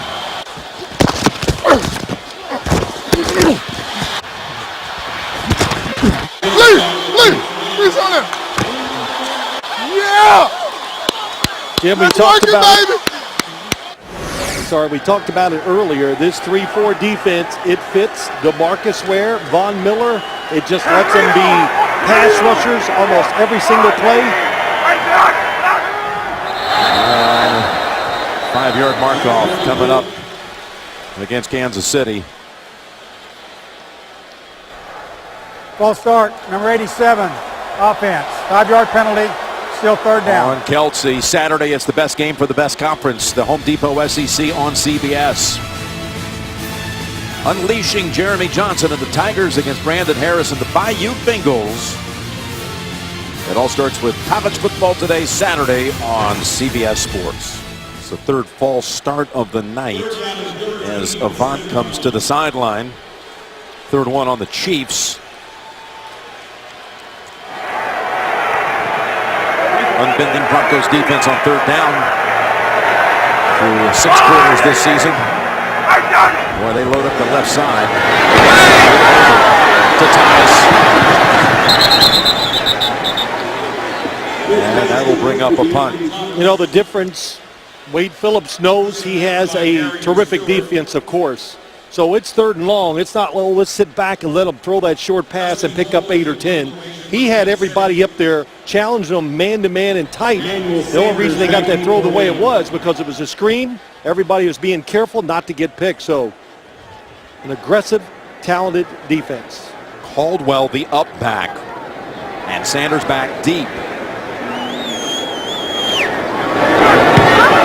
There was pressure, but Dustin Colquitt got it away. The side bounce goes out near the 42. That's a 43-yard punt.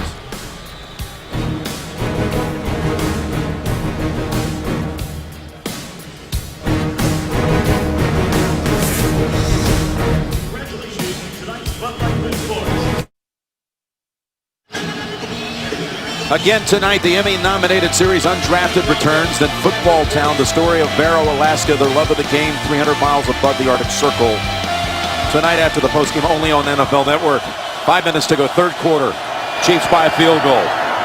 Manning's throw, open, Thomas. And out of bounds at the 40. 5th catch of the night for Thomas, this one for 18. Yeah, they made it easy. They came up, played tight coverage, and right away Peyton Manning sees it and throws a little back shoulder to stop Demaryius Thomas so he can come back and make the catch against Fleming. Pretty quickly back to the line. Hillman, the running back.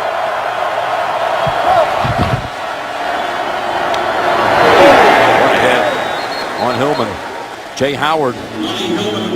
Jay Howard, we called his name many times. Yes, tough inside, great run stopper. That's what's changed this Chiefs run defense. But again, we talked about it a little, Jim, though. But just how about the difference in the offense? Under the center, we're going to run the ball and throw play action. Well, when it's not working, you got something else to go to. This what you're going to is pretty good stuff. Yeah, they've adjusted into something that's working.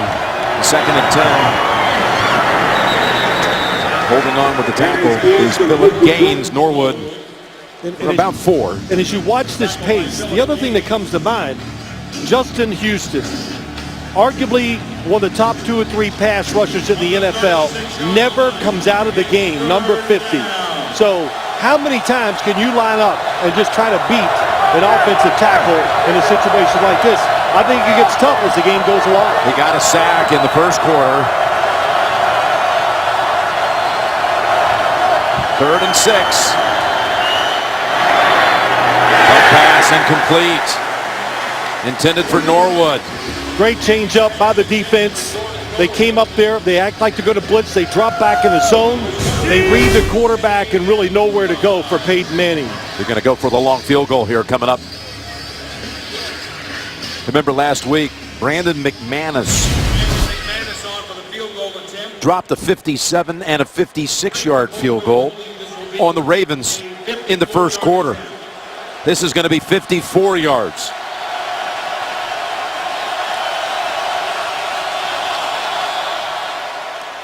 McManus from downtown.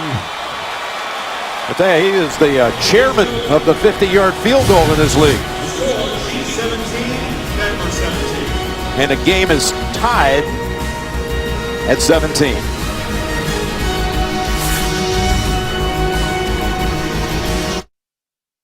Joe's Barbecue looking pretty tasty right now. Voted best barbecue in KC by Zagat every year since 2004. How about this weapon in Brandon McManus? Well, we heard it last year. You kind of went through the story. They released him, brought him back, put him on practice squad because they just saw the talent. How far he could kick the football with such ease. And we've seen that in the first 2 games. Look at this. He's made 3 out of 3 from 50. Remember, the shortest of those 3 was just one he made just a moment ago, 54 yards with the 56 and 57 yards. The rest of the whole league, week 1 was 3 out of 6 from 50 plus. Does not earn the touchback goal on this occasion. And it's Nile Davis. Well covered. by the Broncos special teams, and Juwan Thompson, who forced a fumble in that first half, makes the tackle. Well, Jim, in the first half, Alex Smith had inside pressure, and of course, then Von Miller from the outside made it tough for him to find or even get time to throw it down the field. But look at this in that first drive.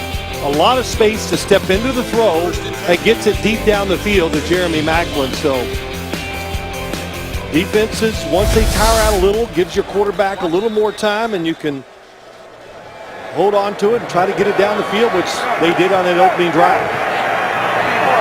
They come out with 3 wides.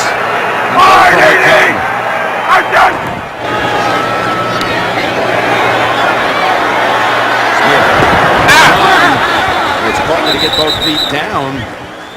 Thomas did not make a very good effort to try to get both feet down. We've got a Chief player that's down on the field. Well, hold on a minute. Maybe he did. Kind of casually caught it, but maybe he knew what he was doing all the time. They did call it incomplete on the field. Donald Stevenson is the injured Chief player back near the 10-yard line.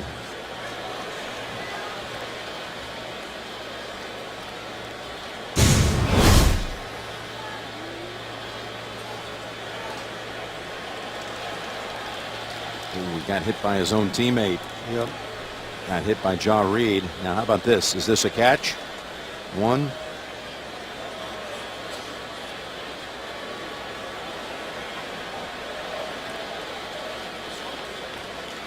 It's close when you think he has possession of the football. Right foot was down. The question is, was the left down? Was the right down before he got possession? I think so. Of course, the injured player is giving the Chief replay crew upstairs a pretty good opportunity to look at this and signal down to the sideline whether or not they might want to challenge this. That's a good sign that Stevenson's walking off. Check it out from this side.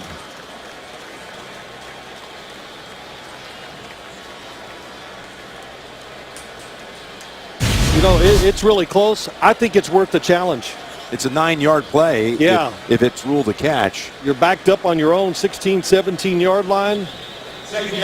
Be a tremendous drive starter when you begin a series as the Chiefs did inside the 20, but they're not going to challenge it. Nope, Andy Reid, I'm watching him. He's looking up at the big scoreboard. I'm sure he's talking to somebody upstairs. Here's his got the flag. He didn't throw it. Eric Fisher comes in. And that's Charles for about 4. Eric Fisher, of course, the highly drafted tackle who was a late scratch as a starter last week. He's been battling a high ankle sprain. There was all kinds of talk Monday and Tuesday about, the Fisher. Was he avoiding the opportunity to go against Houston and J.J. Watt? And, Andy Reid pretty quickly squelched that whole story. Listen, Jim, every week you come out here, he's going to see a superstar or somebody of that quality going against you if you're a tackle in the NFL. So he's going against DeMarcus Ware on this occasion. The Chiefs converted 3rd down, 3rd and 6. Smith in trouble. Smith pulled up by the shoestrings by Ware, holds him to a yard. Really good job by Alex Smith moving in the pocket, but watch down the field as he goes to throw. He's going to let the football go to Travis Kelce, and he gets tangled up with T.J. Ward, and no flag was thrown. And look at the hustle by DeMarcus Ware. Says he watches Von Miller in practice. It inspires him because he wants to be as good as Von Miller. We're doing a great job of that. Another 3 and out, 2 straight. That is not for the Chiefs. Mike Sanders bobbled it for a moment. 53-yard boot.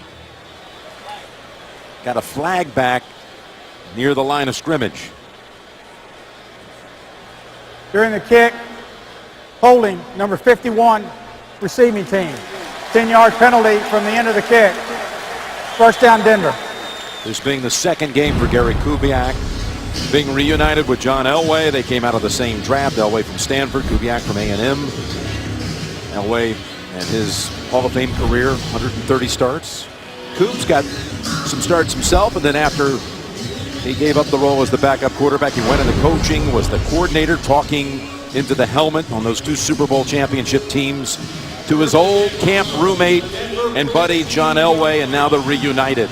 They put the band back together. Put them back together. John Elway not happy with the way things ended last year.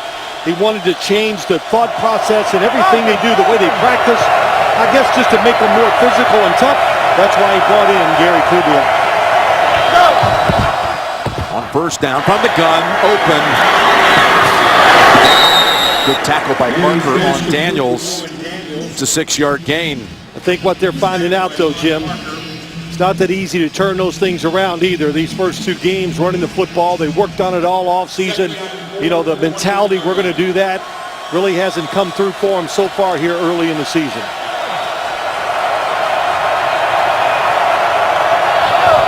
Second and 4. Anderson is stripped up for no gain. Anderson now 11 carries, 27 yards. And this is after a 12 for 29 performance last Sunday.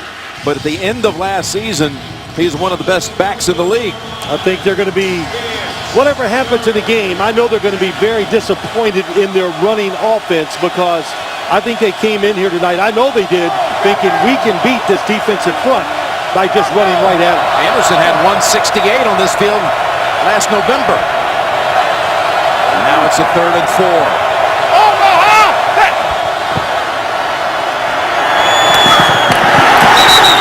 Perfectly timed to Sanders. Again, 3rd down. Those 2, they're always looking Emmanuel's way, and they've got the first. Beautiful throw to the outside, safe.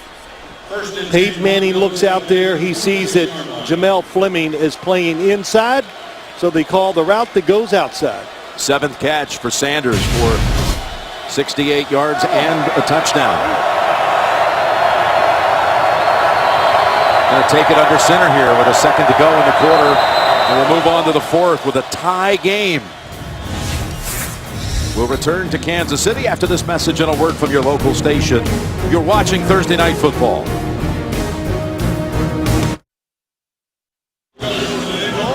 We have been tied after every quarter. Jim Nantz, Bill Sims, and Tracy Wolfson in Kansas City for this AFC West rivalry game. On first down, that pass dangerously thrown in the direction of Thomas, and that was Peters making a play on the ball. What a play by Marcus Peters. That's one thing I've noticed here. We saw it late last year, Jim, when you talk about the Broncos and Peyton Manning, what has happened to some of their passes. This is one big reason why the numbers have gone down. All the screens and the pick plays that they've run are not working like they did early last year. Looking for a long ball. He's looking for Demarius, and just out of reach. Seen a lot of those this year. The coverage was tight. Had to be a perfect throw, and it's just about 1 yard too far. I'm going to go back to the Sanders theme on 3rd down. He's had conversions on 4 occasions tonight, 5 last Sunday. That is 9 3rd down conversions to Sanders in 7 quarters. He was 2nd best in the league last year, 2nd to Antonio Brown.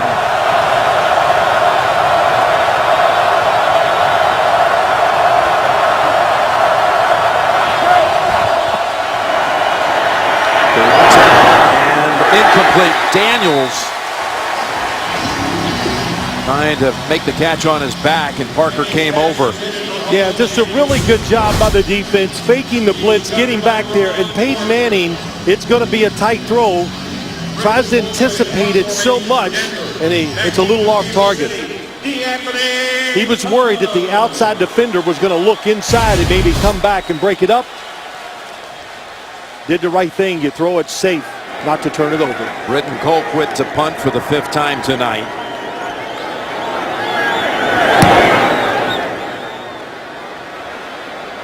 Stepping up to the 25 is Thomas. Breaks a tackle. And we got a flag out. Nelson was on the hit. After a 51-yard punt. A lot of special teams flags tonight.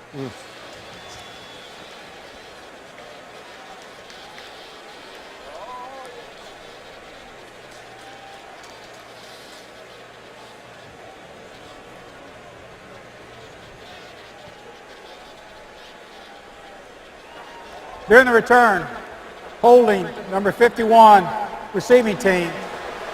10-yard penalty from the spot of the foul. He first down, Kansas City. Timeout. Called on Frank Zombo. And they're going to mark it back in. Donald Stevenson is back in at left tackle as Kansas City starts the drive off the penalty at the 12.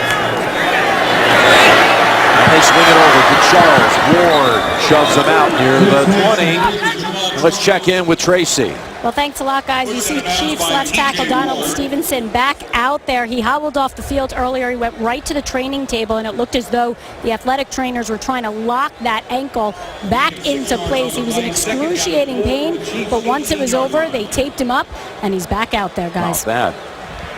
Yeah, quite a bit of tape on that left ankle. Travis Kelce, by the way, has been quieted tonight. 2 catches, 20 yards to this point. 2nd and 4. Thomas has the first down. And this time on the far side, it's Harris that shoves him out. 12-yard pickup. First down, Chiefs. Caught him in a blitz. Good job by Alex Smith. T.J. Ward from the outside. And Chris Harris, when you're a defensive back and your receiver's inside, you got to give him a little room, which is what he did, because you worry about crossing the field and getting picked off by one of your own guys. 3 receivers on the field. Niall Davis, the running back, has the football. And there is nothing there but a wall of Broncos led by Antonio Smith. Sunday, the NFL on CBS comes out with regional action. Some will see San Diego at Cincinnati, both with opening wins late. Some will get your game at that time. Baltimore at Oakland, Miami at Jacksonville. And it all gets started, of course, with the team that'll take you to Super Bowl 50 from the studio. JB, Tony, Bart, Coach, and Boomer on the NFL Today. Plus, you got that New England at Buffalo game on the CBS lineup this Sunday.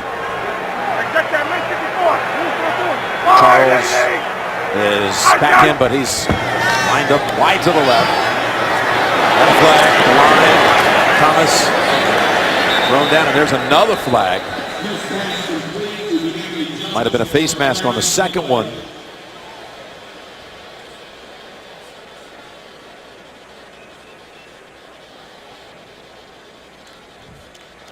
There are fouls by both teams. Illegal contact, number 30, defense. Illegal hands to the face, number 79, offense. Those fouls all set. We'll replay second down. Gary Kubiak's first game as a head coach in the NFL, that being for the Texans. He was matched up against Andy Reid and Philadelphia. In fact, Coach Kubiak's first ever NFL experience on the road. He was a ball boy for Bum Phillips teams when he was just a young kid growing up in Houston. And he came up here with Bum and the Oilers to Arrowhead Stadium when he was just a teenager. Niall Davis at running back, 2nd and 10. Davis hadn't even turned around yet.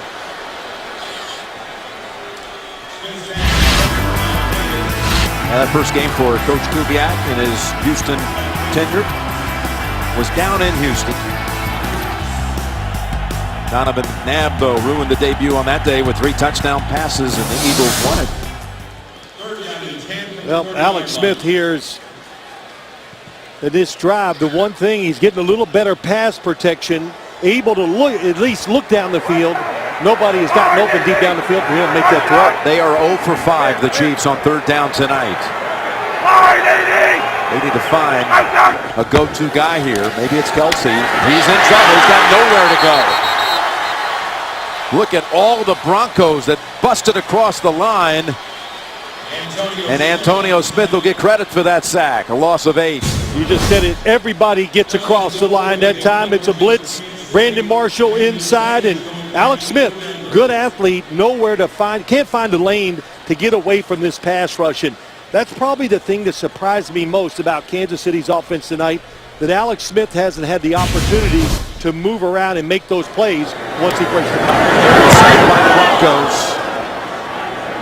Colquitt sending Sanders to the sideline, and he's out of bounds at the 23.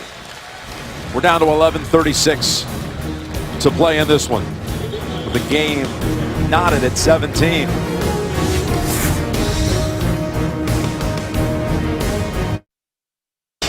Arrowhead, which opened all the way back in 1972 and underwent a nearly $400 million renovation back in 2010. Place is shaken now as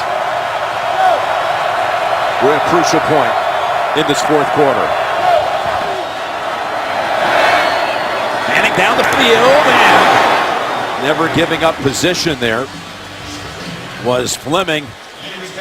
Let's check in. Mic'd up with Derek Johnson. We got to stand up. Hey, let's go. Good job, guys. We're in a fight now. Hey, watch the ball. Coming off an Achilles injury, Derek Johnson, he was terrific last week against the Houston Texans. Hadn't been able to really get through the blocking lanes to sack Peyton Manning or get those tackles for losses like he did last week. 2nd and 10. Hillman. Again, another play made by Jay Howard. Gain of 2.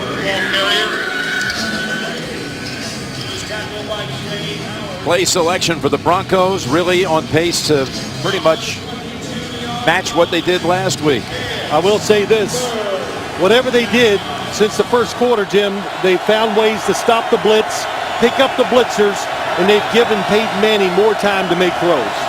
It was at this point a week ago or 4 days ago when the Broncos put together nearly an 11-minute drive. But now they face a 3rd and long. Pressure. And Manning goes down. It's Houston on his back.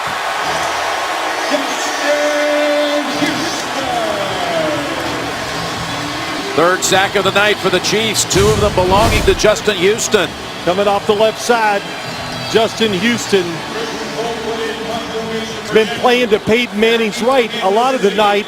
Every once in a while he switches over.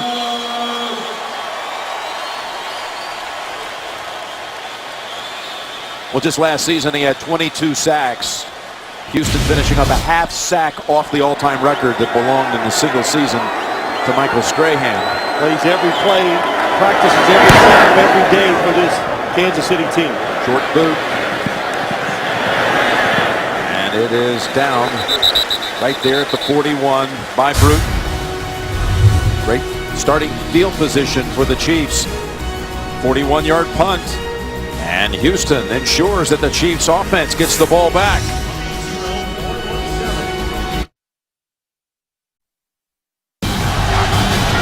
Charles in for the touchdown. Cougars gonna take it home. Denver at last has found the end zone. Oh! 4 touchdowns in this game, and they all occurred in the second quarter. Well, what an opportunity for this Chiefs offense. Well, let's go back and look at that sack. Could be a turning point in the game. As you look at Evan Mathis, here he is, Justin Houston and Tamba Hali, both on the same side. You get your 2 best pass rushers on one side. Tough for Denver to deal with. Smith gets it to Kelsey. He cuts back to pick up extra yardage, a gain of 9 on his 3rd reception. Good drive starter for Kansas City. The last 3 drives for the Chiefs. 11 plays, only 1 first down and 3 punts. They've had a lot of different formations here tonight. I thought they were going to get the football to Travis Kelsey in some of them. But what they were doing, they were using him as a decoy and going to the other side, and it didn't work. All right, 80! I'm done! 2nd and 1, Smith has it. Makes the cut on Von Miller to pick up the first.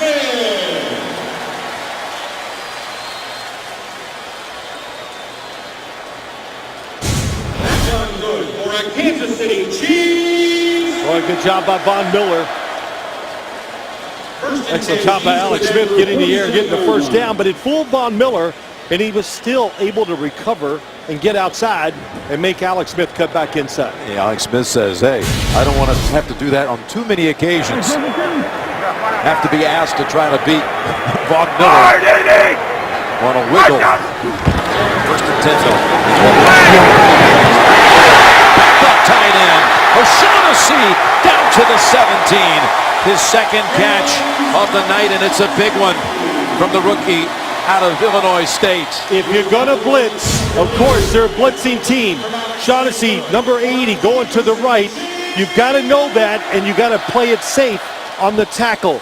T.J. Ward was a little too aggressive, got in front, and not able to bring O'Shaughnessy down. Picked up 30. 2 catches, 1 for 24, 1 for 30.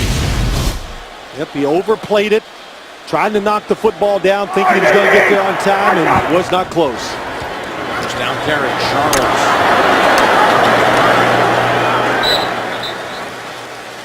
And a lot of work there for 3 yards before he's tackled by Trevathan.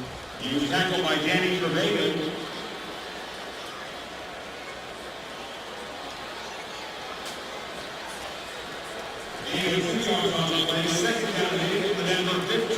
Broncos secondary. Kayvon Webster injured an ankle, and he is questionable to return. Charles with that last carry got to 100 right on the nose. 2nd and 7. Puts Josh Bush into the secondary, and it's Macklin looking to throw. Now looking to take off. Macklin speed, but unable to get around Stewart. Well, as Brute. Boy, and they caught the Broncos with their second team outside rushers, Shane Ray and Shaq Barrett. What a job. Watch up top. They stay outside. Alex Smith, when he peeled back, it still wasn't going to work. The defense all over it, following the ball. Nobody overcommitting and stopping a unique or a trick play by Andy Reid. Loss of 3 and a timeout called by KC. This is the first charge timeout, Kansas City. 30-second timeout. 6:40 to go. And a 3rd and 10 coming up. Again next Thursday. The Redskins and the Giants will be coming your way on Thursday Night Football. All here on CBS and NFL Network. That's next Thursday. Washington and the New York Giants. What do you think is going to happen here? 3rd down play coming up for the Chiefs, snapping it inside the red zone. Well, everything we talked about before the game, you know, all the deception that Kansas City was going to have, it just hasn't worked out here tonight. Even when they fool the defense, the speed of the Broncos, they can recover and make the play. Here on 3rd down, I look for them to call a very safe play. If I was the Denver Broncos, stay back, make them throw it underneath, tackle them wide, make them kick a field goal or get a field goal attempt. Don't overplay and give Alex Smith a chance to throw this football in the end zone for a touchdown. Again, they have not converted the entire game on 3rd down.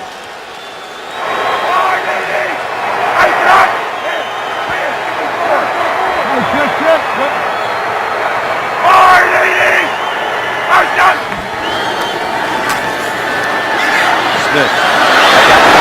Awkward way, and it's intercepted by Harris, who breaks the tackle, and another one.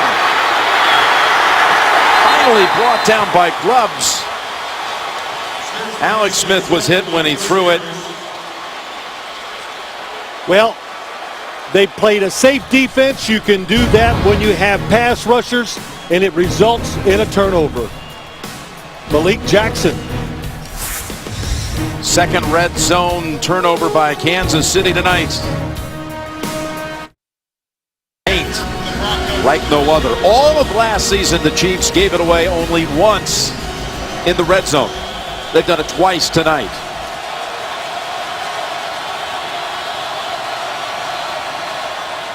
It's Anderson. And again, nowhere to go. Monga holds him to no gain. Well, you know, Jim, when you got good pass rushers, they're going to fake the blitz. They're going to drop back the whole time. you could just say we don't have to gamble. So many teams in the league have to blitz to get pressure on the quarterback. Malik Jackson that time, they have so many guys on the defensive side that can win one-on-one matchups in the pass rushing situations. And that time it was Malik Jackson.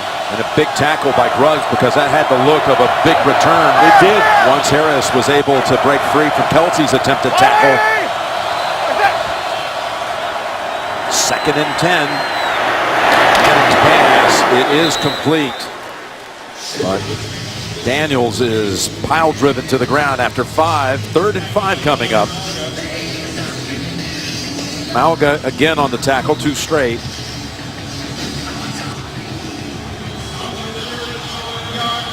This will be an interesting call for the Kansas City Chiefs. You're playing a field goal kicker that can kick it from a long way out. I know they're not field goal range yet, but do you take a little chance here, blitz Peyton Manning, and try to get the defense off the field by catching them off guard with the blitz? Well, they've got a lot of defenders on the line. They back off. Here's the pass, and it's tipped. Incomplete. 2 different attempts at the pick. First it was Peters, then it was Abdullah. Well, it was a great bluff by the defense. I thought they were going to blitz. They dropped back. How about Peters, a rookie outside? He has been not afraid, I'll say that. He is challenging the receiver no matter who it is out there. Showing why he was the #1 pick, our 1st-round draft pick in the NFL. Boy, has he made plays in his first 2 NFL games. Including an interception return for a touchdown in tonight's 2nd quarter. So with inside of 5 minutes to go, the Chiefs are going to get the football back after forcing another 3 and out. Flag is down near the line of scrimmage. Looks like it's going to be holding, I thought. Holding number 30 of the kicking team. That 10-yard penalty will be enforced from the end of the kick. 1st down, Kansas City. Sometimes there's a good penalty. Oh, yeah, Bruton inside. Grabs Frank Zombo to keep him from blocking the kick. Well, Kansas City once again, good field position. I mean, Jim, the Chiefs, if they don't win this game, I mean, they've had so many chances tonight where they've had everything going their way, field position, momentum, in a squandered, make a big mistake, call the wrong play, and of course giving credit to the Broncos hanging in there and changing their offense and finding a way to score some points. 36-yard punt plus the 10-yard mark off. Puts the ball all the way up to the 39.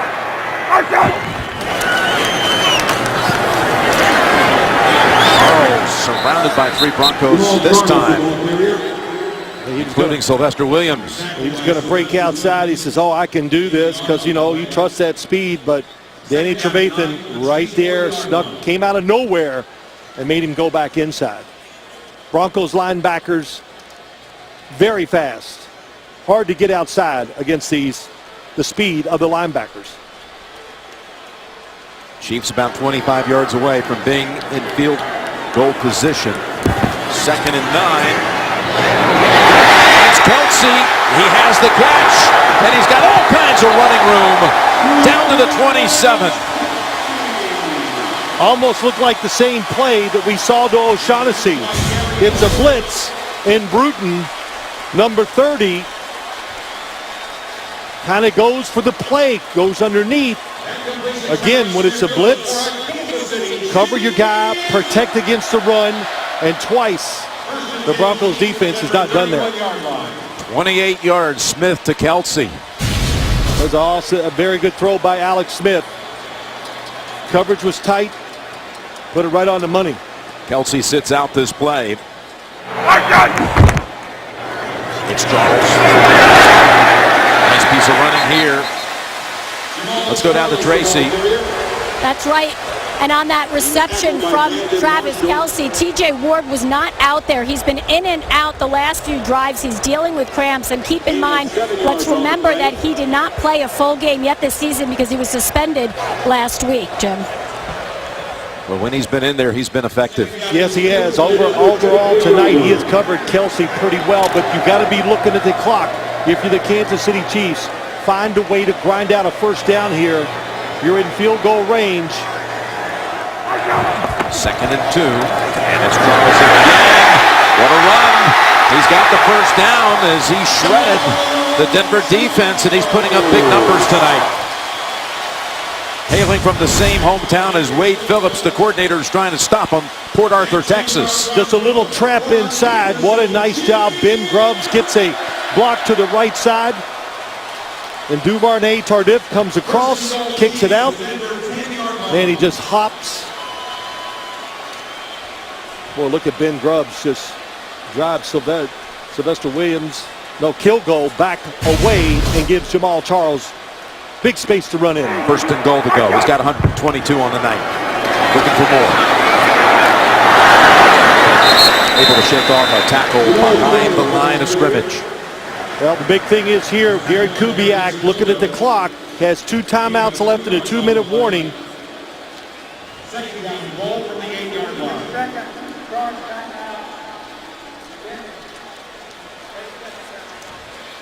So the Broncos elect to take a timeout here on the north side of the 2-minute mark. Good timeout. 2:32, so that was a good timeout to save it, put it in the hands of your quarterback, let him deal with the clock, and not let Kansas City take it down.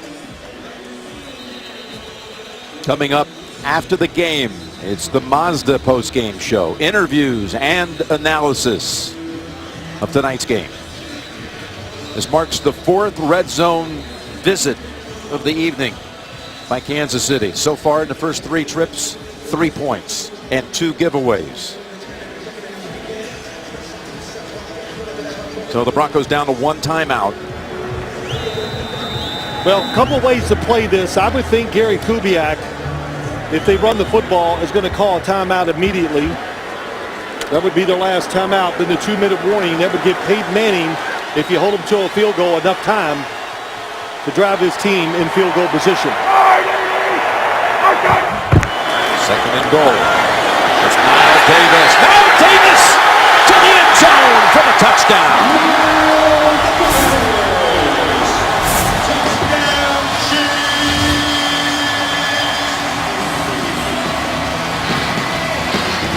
Alex Smith almost falls down. Dangerous handoff, but look at this side. DeMarcus Ware up the field. Everybody else goes inside, so there is nobody there to block. He got tripped up, trying to come back out of center, but it's an 8-yard untouched touchdown scamper by Niall Davis. No mistake in the red zone on this occasion on Red Thursday in Kansas City. Extra point again this year from 33 yards out. Look at Bruton go over the top. He used one of the players, I think he used. And they got a flag for that. Player and jumped. He launched himself. And that's not legal. There's a flag on the field for it. But they caught the Broncos in a blitz on Niall Davis's touchdown run. Unsportsmanlike conduct, keeping number 30, Denver. That 15-yard penalty will be enforced on the kickoff. Let's bring in Mike Carey, and Mike, take us through this. Well, your watch on the punt. The number 30 tries to jump over, but lands on players. That's a 15-yard unsportsmanlike conduct. You know, he actually didn't launch himself off of anyone. He just actually leaped right over the snapper. He tried to go over, but he got his legs caught on top of the snapper. And that rule is being really emphasized now to try to cut down on injuries. Correct. That's one of those safety rules, and it's one that's very good, prolongs the careers of the players. That means the Chiefs will be kicking off from the 50. They mark off the 15 yards. I always think, well, first off, what a drive by the Chiefs to get the touchdown. They beat the blitz twice, once with the pass, once in a run. Why don't they kick it to get them inside the 20? But most coaches say to heck with it, kick it right out of the end zone, make them start for the 20.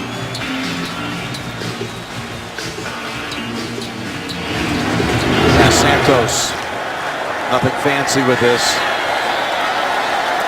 Kansas City happy to have this drive for Denver begin at the 20. We'll see what happens. Watch 94, DeMarcus Ware goes to the outside.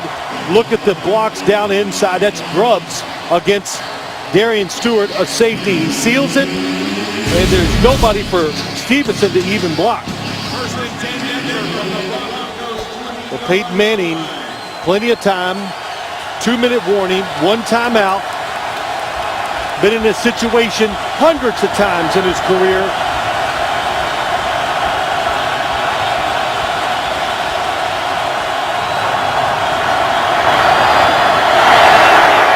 His pass on the money for Thomas.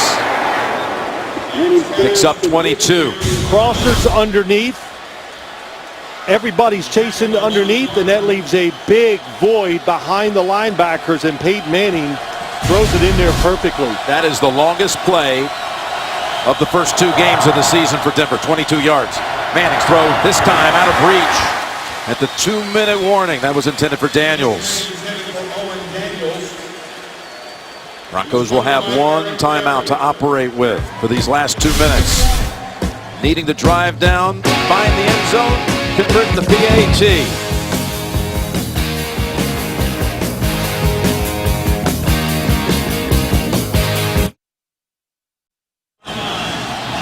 We are back with 2 minutes remaining.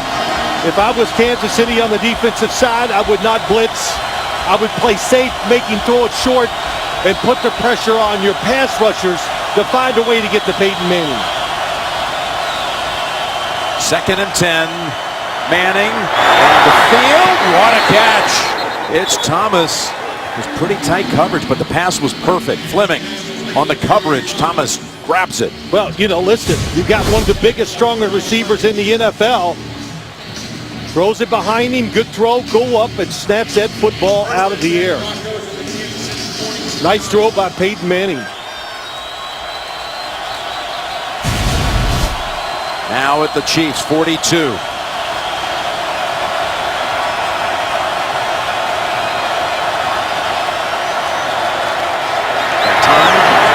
Got Anderson for very little. Wrapped up by Derek Johnson. That's exactly what you wanted to do. Stay back, make him throw it. They collapse the pocket a little bit, and Derek Johnson comes up and makes the tackle. Don't let him get the extra yards after the catch. And you don't take your last remaining timeout here. Broncos 2nd and 8. Guns it. Is there contact?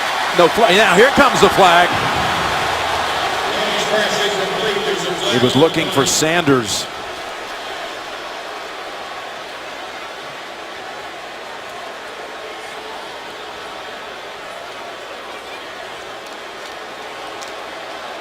Sanders was not looking for the football. Did look like there was contact, though. There is no foul for pass interference. 2nd down. Correction, 3rd down.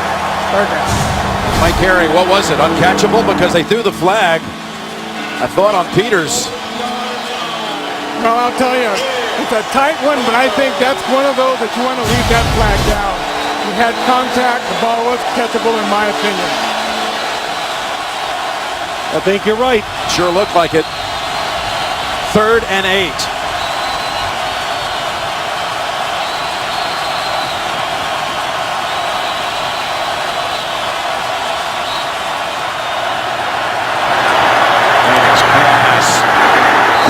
By the Broncos, Thomas, who out-battled the rookie for the football. He out-positioned him. He turned just like you box out a rebounder in a basketball game, and Peters is just not big enough to get around Demaryius Thomas to knock it down.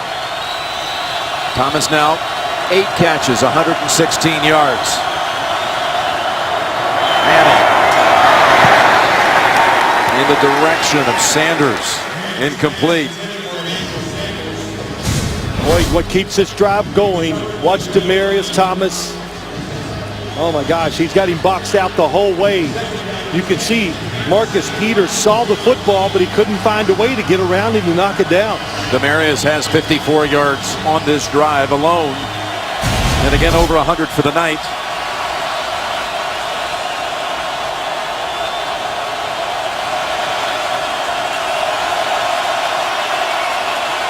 Second and 10 with 53 seconds remaining. Pressure and out of reach for Jordan Norwood. Abdullah, the safety, comes on a blitz off the slot. They see it, but then they let the other defender, Abdullah, come free. That was Philip Gaines off the slot. 5-yard penalty from the previous spot. Automatic first down. Oh, there was a flag for holding on the far side. Defensive holding call on Fleming. And instead of it being 3rd and 10, the Broncos have a new set of downs at the 19. Top of the screen. It's a good call.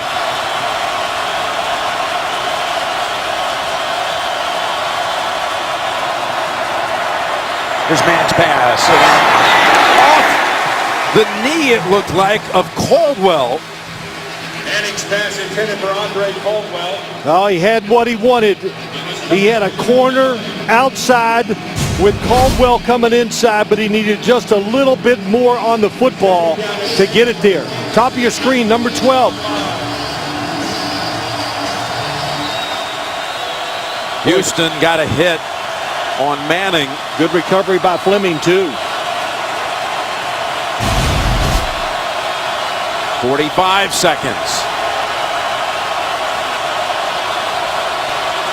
4 on the down clock. Down the field and off the fingertips of Norwood, who had a play on that football. One of their favorite plays. They run a pick on the outside, and it's just slightly overthrown by Peyton Manning. The outside receiver came inside. They caused a little traffic jam. Oh, man, look how close it was on pylon camera. Again, the Mazda postgame show after the game with all the interviews and analysis of this opening Thursday night thriller on CBS and NFL Network. Peters, the rookie, is on Thomas on the near side, and we've got a timeout call by Kansas City, leaving the Chiefs with 1. That last play we saw where he just missed it, that was a play, Jim, one of their specialties over the years. He has hit that so many times for a touchdown.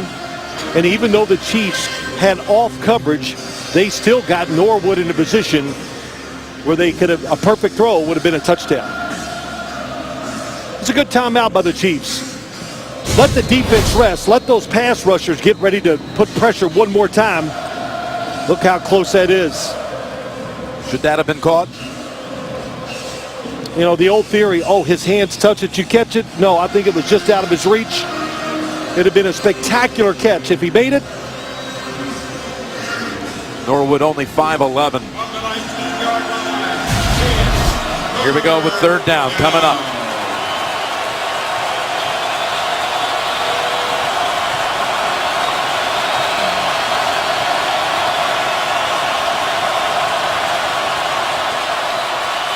Manning across the middle. He's there for the touchdown. Emmanuel Sanders. And of course, the PAT is no longer automatic, but they'll try it from 33 yards to tie the game. Almost the same concept that they had a couple plays before. They caught him in a defense. The corner's playing outside, Fleming. In top of your screen. Oh, the little stutter post, that's what it was. Before we saw a little out move and inside, but this time that little stutter made Fleming hesitate, and a perfect throw by Peyton Manning. A beautiful tight spiral by Manning. And here comes the Point after, dead center. And the game is tied. And guess what? It was Manning to Sanders on 3rd down again. What a drive, some really timely throws. But this reminds me of the Broncos of last year, where they have all these plays that they run at you and you just can't keep up with them. They picking you, they're doing this, the screens, and that little stutter on the outside, that double move, very clever and extremely well done by Sanders. The Broncos drive 80 yards in 10 plays in 1 minute and 51 seconds. And for the second time tonight, it's Manning to Emmanuel on a 3rd down play to the end zone. And now the Chiefs, with 36 seconds to go in regulation, have 1 timeout remaining. Tell you what could happen. You look at this team, the Broncos, as they throw the football, you got Demaryius Thomas and Emmanuel Sanders out there. You can't double them both. And they're both #1 receivers, Jim. You know, whatever you want to say, the guy, the football, where you want to throw them as much as you can. Most teams just have one. This Bronco team, they had 2 big-time #1 receivers. And they became, just last season, the 5th tandem in NFL history to have both wideouts over 100 receptions in a season. So when this is over, no matter what happens now, the Denver Broncos, as they go home and they rethink what they're going to be and what they're going to do, what would be your answer, Jim Nantz? I think it goes back to looking a lot like what they did last year. They wear you out. Some teams wear you down by running the football. He just keeps throwing it. There was no pass rush really on him that whole drive. He got time to see it, and they set you up with all these moves and the variety of plays, and it really came through for him. What do you think Kansas City will do here with the timeout and starting at the 20? I just got a feeling they're going to be a little more careful than they were in that drive before the half. What do you think? I mean, that's what they're going to do. I don't know if you take a knee, maybe you get in the shotgun, you run a draw, you hope somebody, Jamal Charles, can break a run and get you some yards, or you could take a couple throws, but you got to be extremely careful first. Looks like they're going to throw it. Yeah, out of the gun. 3 wides. Oh, it's down. Ball is out. It is picked up by the Broncos. Roby, and he's in the end zone for an unbelievable touchdown. A flag is out at the line of scrimmage. Darian Stewart knocked it out of Charles' hands. There was no flag on the play. No foul. Oh, my goodness. On the goodness. field is a fumble recovered by Denver. Touchdown. The man who saved the game last Sunday, Stewart, the former Raven, knocked it loose and would be the #1 pick a year ago for the Broncos. Scooped it up and took it to the house. No question, it's out. Brandon Marshall, the linebacker. It was Marshall. There was Stewart who made the contact, but it's Marshall who reaches around and just pops it out. Charles' second fumble lost tonight. This will be a training reel for all teams. You know, instead of just, you say, well, let's just run it in case or whatever, the chances of something happening there are so slim, but that's what can happen to you instead of just kneeling on the football. A training reel and a train wreck is what we've just watched. Yeah, you're right. You never, well, this is a great job. Hustling defense. Watch Brandon Marshall reaches in there. You know, the NFL players are so unbelievable now. Everybody knows how to reach in, punch the football, knock it out, and what a change. How about going back to when it was 14-0, the look on Peyton Manning's face to what we see now? And this whole Broncos team. Everything's completely different. After reviewing the play, the ruling on the field is confirmed. It's fumble, recovery, touchdown. Plays in situations, easy for us to say, that are going to be second-guessed so much about what Andy Reid did at the end of the first half and here at the second half. Jamal Charles, remember, he fumbled in the first quarter, down deep with the Chiefs, threatening to go in. Now he goes in what very likely will be the difference in this game.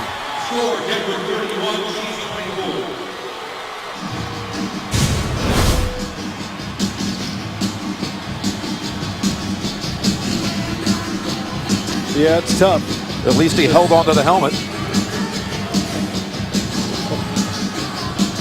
I'll tell you what we saw too, though. This will make your first off. This is going to be a devastating defeat for the Kansas City Chiefs. I mean, beyond that, this is you know, you think about early season games that you have a hard time overcoming, shaking, like the Giants. Yes. And now this one for the Chiefs. You got a 14-point lead at home. You got the Broncos on the ropes. You got a fading confidence level on that entire Bronco offense. Well, it kind of shows you, which we knew, the Broncos, they're a dangerous team on both sides of the ball. We really thought their defense, I think it's going to be spectacular this year. But they fight. And we kind of talked about Peyton. He just keeps coming at you. He keeps coming. He's not afraid that things went bad. I'll never forget that he was playing a Monday night game in Denver. He threw, in San Diego. He threw 5 interceptions, 6 for the night at the end. He just kept throwing that football, trying to win the game. Remember, the Broncos just last Sunday won on a defensive touchdown by Aqib Talib. And now they are 27 seconds away from a defensive touchdown, winning it again for them. This time, Bradley Roby. Number 29 taking it 29 yards on the return. You finally think you're in position to maybe overtake this Broncos team. That's what they've just been so overpowering the last couple years.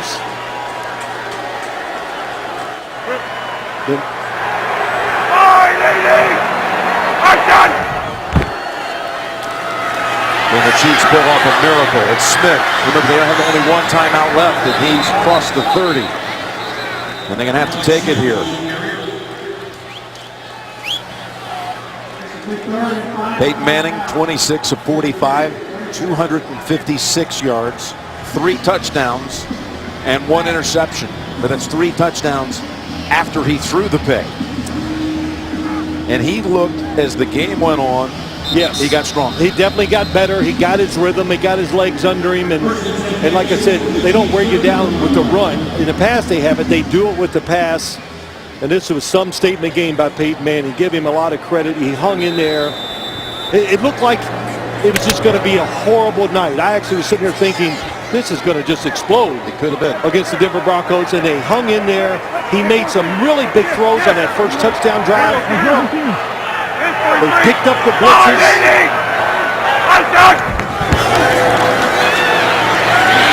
Smith, they're all over. And they may not even have a chance to reset. Malik Jackson back there.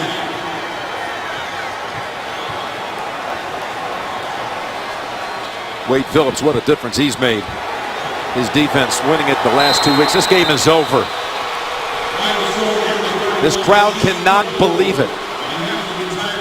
Nor can we.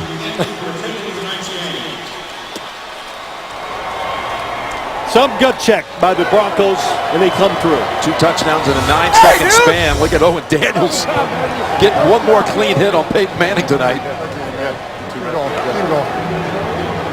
Yeah, that's got to be. I mean, we met Peyton last night. We talked. I'm not going to say I saw the doubt in his face, nothing like that. But he thought they were going to come out here, control the ball, run it. And look what it turns into. And, man, that's got to be some confidence building, even for Peyton Manning after all his great success in the NFL. And they've got the record now for 13 consecutive road wins inside the division. Bettering the feat that first belonged to the 49ers back 87 through 90 that went from Walsh through Seifert's teams. Gary Kubiak now 2-0 as the head coach. And no one saw this finish coming.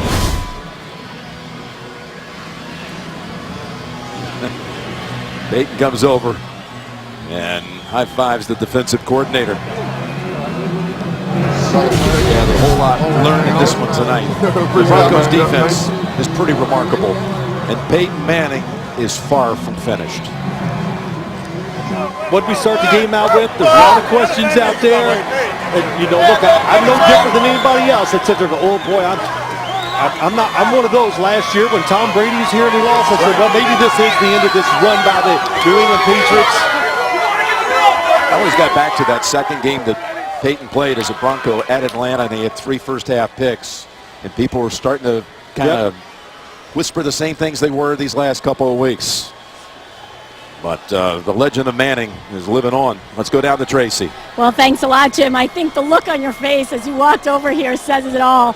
Tell us what's going through your mind after what took place tonight. I'm not sure I've ever been in one quite like that, and I'm curious if Nantz or Sims have seen one like that either. That was a new one for me, and it was tough all night. They're good.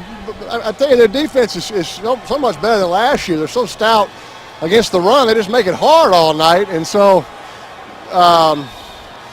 we just kept plugging. And got a couple at the end of the first half, and then the third quarter kind of just struggled and got one field goal. But obviously, when we had to have it, our defense kept us in it. With some turnovers and holding them to some field goals. And that last drive was really good. Really proud of our young offensive line. No poise issues, no communication issues, and DT made a couple of awesome plays, and then finally got Emmanuel in the end zone. And you mentioned your defense for the second straight game being able to seal the victory. What can you say about their performance? Oh, yeah, I mean, just the superlatives just go on and on. They're playing great team defense. Everybody's kind of doing their part, right? They're getting sacks, they're getting tipped balls, they're getting pressure on the quarterback, leading to bad throws, and that's the sign of a good defense. And offensively, we're just going to keep plugging, keep sawing wood, and obviously that last drive, 2 weeks in a row we've had 2 final drives that sure have kind of put a stamp on the whole game, and I think we can build off of that. Thanks a lot. Congratulations. Okay, thanks, Trace. I've watched Peyton Manning. He's won a lot of games. I think that's the happiest I've ever seen him after a game in his career. That was something special to watch. He hasn't smiled like that in a football atmosphere since last mid-November. What a game, and what a victory by the Broncos off the 5 takeaways and the defensive winner. Coming up next on the postgame show, for Phil, Tracy, Mike Harry, all the crew, Jim Nantz saying so long from Kansas City. You've been watching Thursday Night Football, CBS, home of Super Bowl 50.